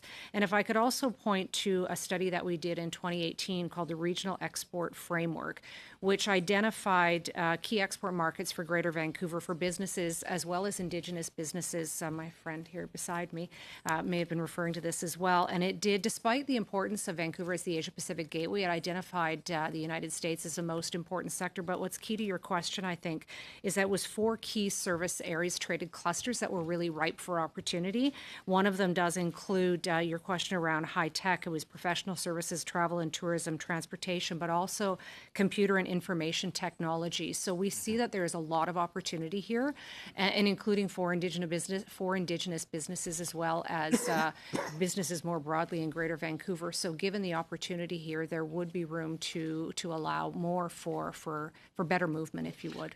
And in that labor ability, and I think Lee, you can probably jump in here too, the film industry. I know, for example, Toronto has a huge film industry, and I know Vancouver does too. I'm sure we are a little bit concerned about coronavirus and the impact it could have on that sector because we experienced SARS, and that wasn't a pleasant experience by any means. I'm just kind of curious, is there anything in the USMC that's actually going to make it stronger to attract more of those productions into Canada? I'll start with Lee, and then I'll come to you, Bridget. Sure. We've begun to work with some of the entertainment organizations in the city of Toronto, and one of the things that they point out is we don't actually want to be the place where people come to rent a room to film something, and at their whim and when they want to. What we need to do is we need to build up the creative side of that industry. So we need to actually be developing the writers, the producers in our country who are going to actually create these the programming, and then we'll want to film it and produce it here. And so I'm not sure in what way USMCA can help that, but I do think that if you don't have an agreement in place, you're certainly going to make it harder for those folks to be able to produce things locally and then be able to attract the talent. And there are some things we need to do in order to allow talent to come and work in Canada. We hear anecdotally through these organizations that a lot of the big stars will not come and work here because of the way they get hit by taxes when they do their acting, fulfill their career, which in a production that's being produced in Canada. So there are a number of things like that to work on, and I'm hoping that USMCA is just part of that puzzle. So on a subsidization area, if we're to spend $1.2 billion, for example, like we give to CBC, if we wanted more Canadian content, more Canadian productions throwing that money towards the writers, towards the facilities to get more writers to more Canadian content. We don't no longer have the problems that we had in the 50s and 60s of getting the networks and getting the signal out to all the rural areas of Canada. Now it's just getting Canadian content. We've got so many service providers, whether it's Netflix, Amazon, you name it.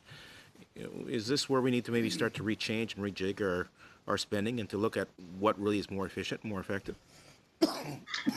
We see opportunity in supporting the industry in that way through funding, and in particular, the education side, the developing talent. So helping the colleges and universities put together programs that actually produce this and not have to go and import it from elsewhere, the talent itself. And then, of course, and you've trained people, then you're able to keep them here, to retain them. Okay, thank you very much. Mr. Dhaliwal. Thank you and welcome the presenters. My first question is, can I of course go to my home province, beautiful British Columbia.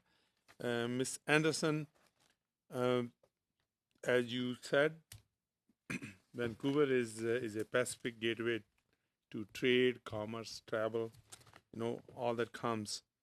And you also mentioned that 90% of the businesses, small businesses, are owned by women. Is that correct?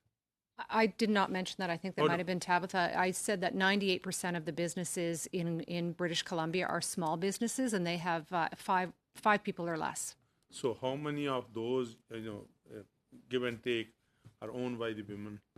I don't have that statistic with me. I think that we can generally say that there are a lot of enterprises, and particularly a lot of small enterprises, which are operated and owned by women. And when I look at to how important that is for this, when we're talking about certainty, what CUSMA allows, it's very important. For cross-border movement of goods and people, for reliable and robust supply chain. I don't have the exact figure, though, that you're asking.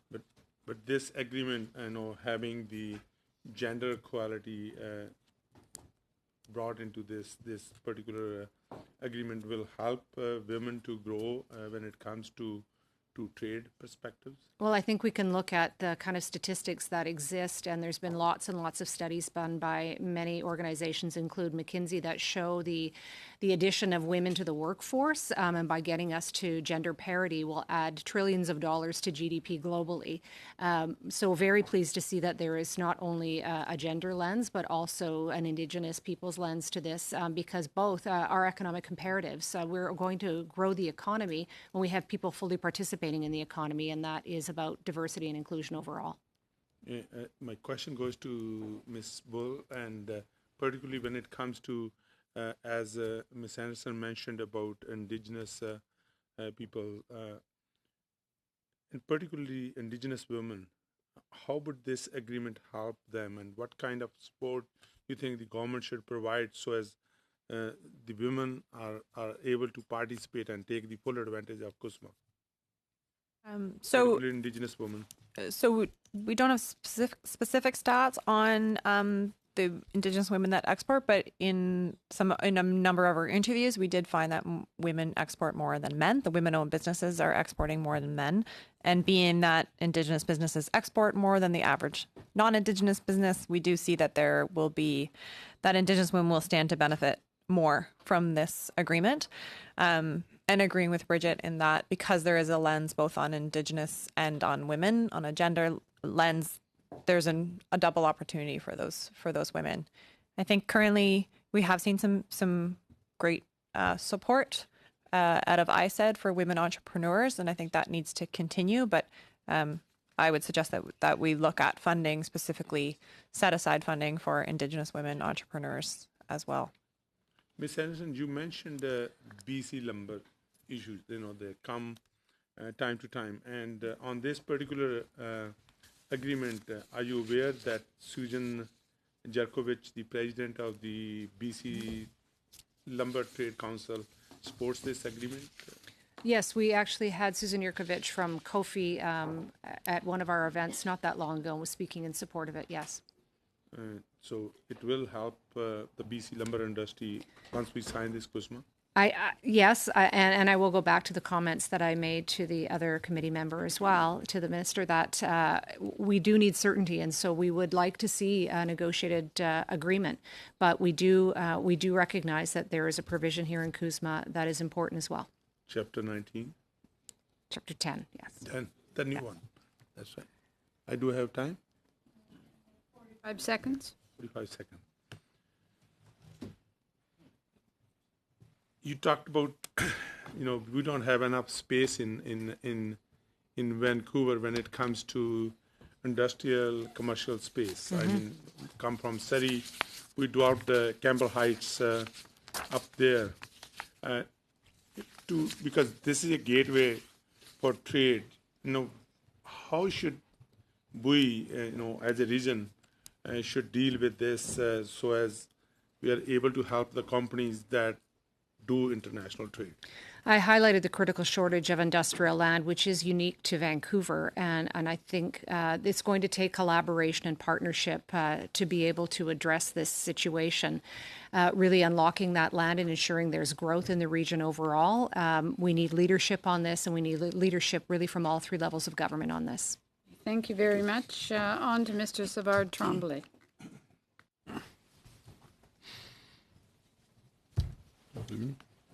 Yes, 2.5.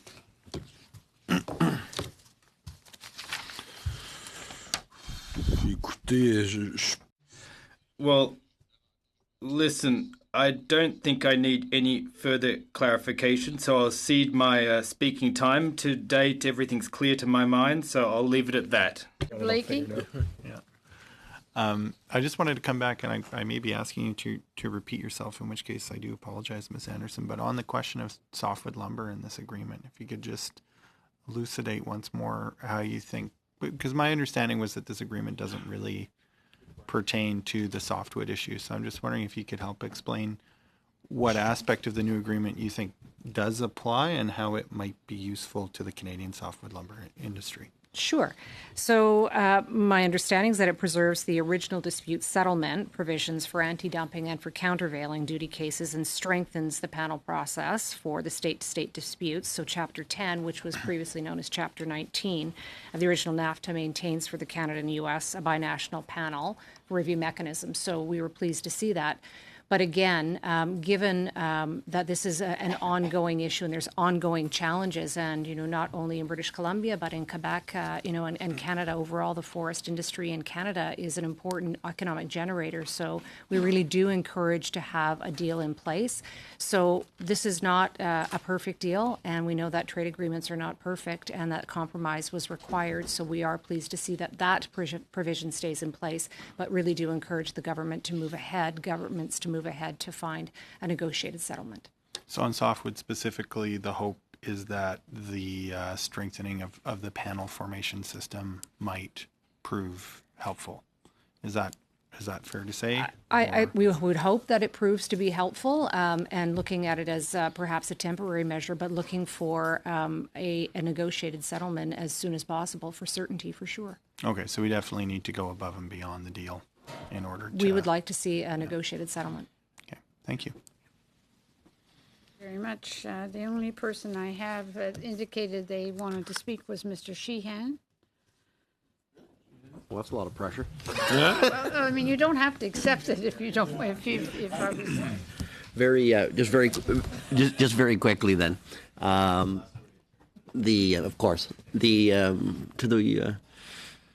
To everyone, I suppose, there's very quickly, there's a small business chapter in the new agreement, and we've had some testimony from Canadian Federation of Independent Business, et cetera, and one of the questions or suggestions that we'd look for from witnesses is how do we get small businesses more involved, either scaling up into trade than the North American Free Trade Agreement, or those small businesses that are not in trade. What would your suggestions be, or suggestions to the government in how to get the small business community more engaged into trade using the NAFTA as a tool? So I'll start with the I don't know if you're in Toronto or if you're somewhere else, but from the Board of Trade in Toronto, I know that you're involved in trade quite a bit too as well. So I'll start with you. Thank you. Yes, I am in Halifax because we are running our first Trade Accelerator program on the East Coast today. And we are, again, our entire focus is on convincing companies that they should look at trade internationally. And we also want to get them to diversify markets because it's uncomfortable being so dependent upon the one single market. However, that single market is the closest to us culturally. It's miles across the border. It has similar rule of law. It's the easiest place in many ways to trade. Challenging in other ways because each state is also a place unto itself, and the rules and regs can be different in each one. However, it's still easier than trying to sell into China and trying to sell into Africa and trying to sell into distant markets. So we feel that the government needs to, first of all, ratify this agreement. We don't want to go backwards in terms of free tariff trade with the U.S. Secondly, continue to support, because the government, the federal government through ISED, does support the expansion of the Trade Accelerator program that we are running. We started in Toronto, but we now run literally across Canada now that we're in Halifax. They have supported that expansion. And so I think they saw the value in developing capacity in companies to trade. So encourage them, develop the capacity. But then the third thing that's really critical is you've got to get them into market. And you cannot trade. We tell people that come to, if you don't like travel, don't get into international trade. You actually have to go to the markets. You have to learn to work with these people. It may seem the U.S. is similar to us, but if you're trying to sell something into Texas, you're going to find the culture is a bit different there than it is here. You have to go there and learn how to do it. You have to go to trade shows. You have to take advantage of them. So we would encourage the government to do all the things they're doing and put more emphasis on helping businesses get into those markets. So the Trade Commissioner Services has wonderful, amazing people and resources in all sorts of countries around the world. What we need to do is get more of our companies over to see them and to get their help connecting with opportunities in those markets. So that's where I place the emphasis. Thank you. Anything to add for panelists? Yeah, I would say a couple of things, and perhaps an anecdote. So just in the last couple of days, I was talking to a Greater Vancouver business operator who is starting an operation in the United States. And when you think about the red tape that exists in Canada and some jurisdictions more than others, but certainly there's red tape and regulatory burdens among Canadian businesses. This individual is going to Arizona to set up a new business operation and was able to get a permit approval rather in one day, and was also able to get some approvals on a Sunday. So I think anything that can be done to remove barriers for business is really important. The other thing I would say, though, for small, particularly small businesses, while they are nimble, they have very, very strapped resources. So when you think about the uniform regulations, the playbook of the CUSMA deal, that it is important that we're going to have to understand what those rules are so that people have an idea how they can implement and operationalize CUSMA. And so I think that's really important for small businesses to have that as soon as possible. Tabitha? Yes, thank you. I think I agree with the other witnesses. I think the one thing, and I mentioned this earlier, is trade missions for Indigenous business specifically. We have seen interest in that work, and I have a few meetings this week about some of that opportunity, which is excellent. But part of that is getting them to market and ensuring that other countries and markets are aware that there are Indigenous businesses available and building awareness around that.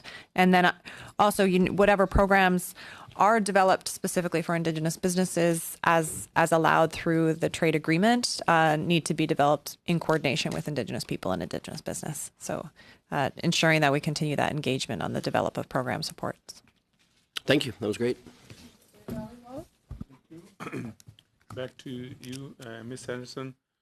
When I was on the doorstep, every business that I went to and every worker that I talked to, particularly in Surrey area, and I'm sure Randeep will agree with me, and every person that we met were very positive, and they wanted to get CUSMA ratified and signed and put it in place. Do you see the same way when you were talking to the businesses and people outside? We represent close to 5,500 members, most of them small and medium businesses in Greater Vancouver. 2/3 of our members are small and medium businesses. And, for them, it is about certainty and it is about opportunities to grow their business. And so also to be able to access markets, and particularly diversification of markets. While the Asia Pacific region is important for us, the United States remains our most important trading partner. So CUSMA does give that certainty that is needed and allows businesses to understand what the rules are when we see those uniform regulations and how to operationalize the agreement. So yes, we're seeing a lot of support among our members, and that is why we're here in support of the deal. So you talk about businesses. When I talk about ordinary, average, middle-class working family, how does it help them, this deal going through, and particularly in the region that you come from? Well, average, ordinary people from Greater Vancouver, many of them work for businesses. As I mentioned, 98% of businesses in British Columbia are small businesses. So that is 5 people or less. Those are the average Greater Vancouverites, if you will. So this does give them certainty and allows them to have access to markets and a level playing field, which is really important. And you think it will help the gender gap pay equity as well? Do you see? I think it's a step in the right direction. I think lots more needs to be done on gender equity, but this is a step in the right direction. Thank you. Thank you.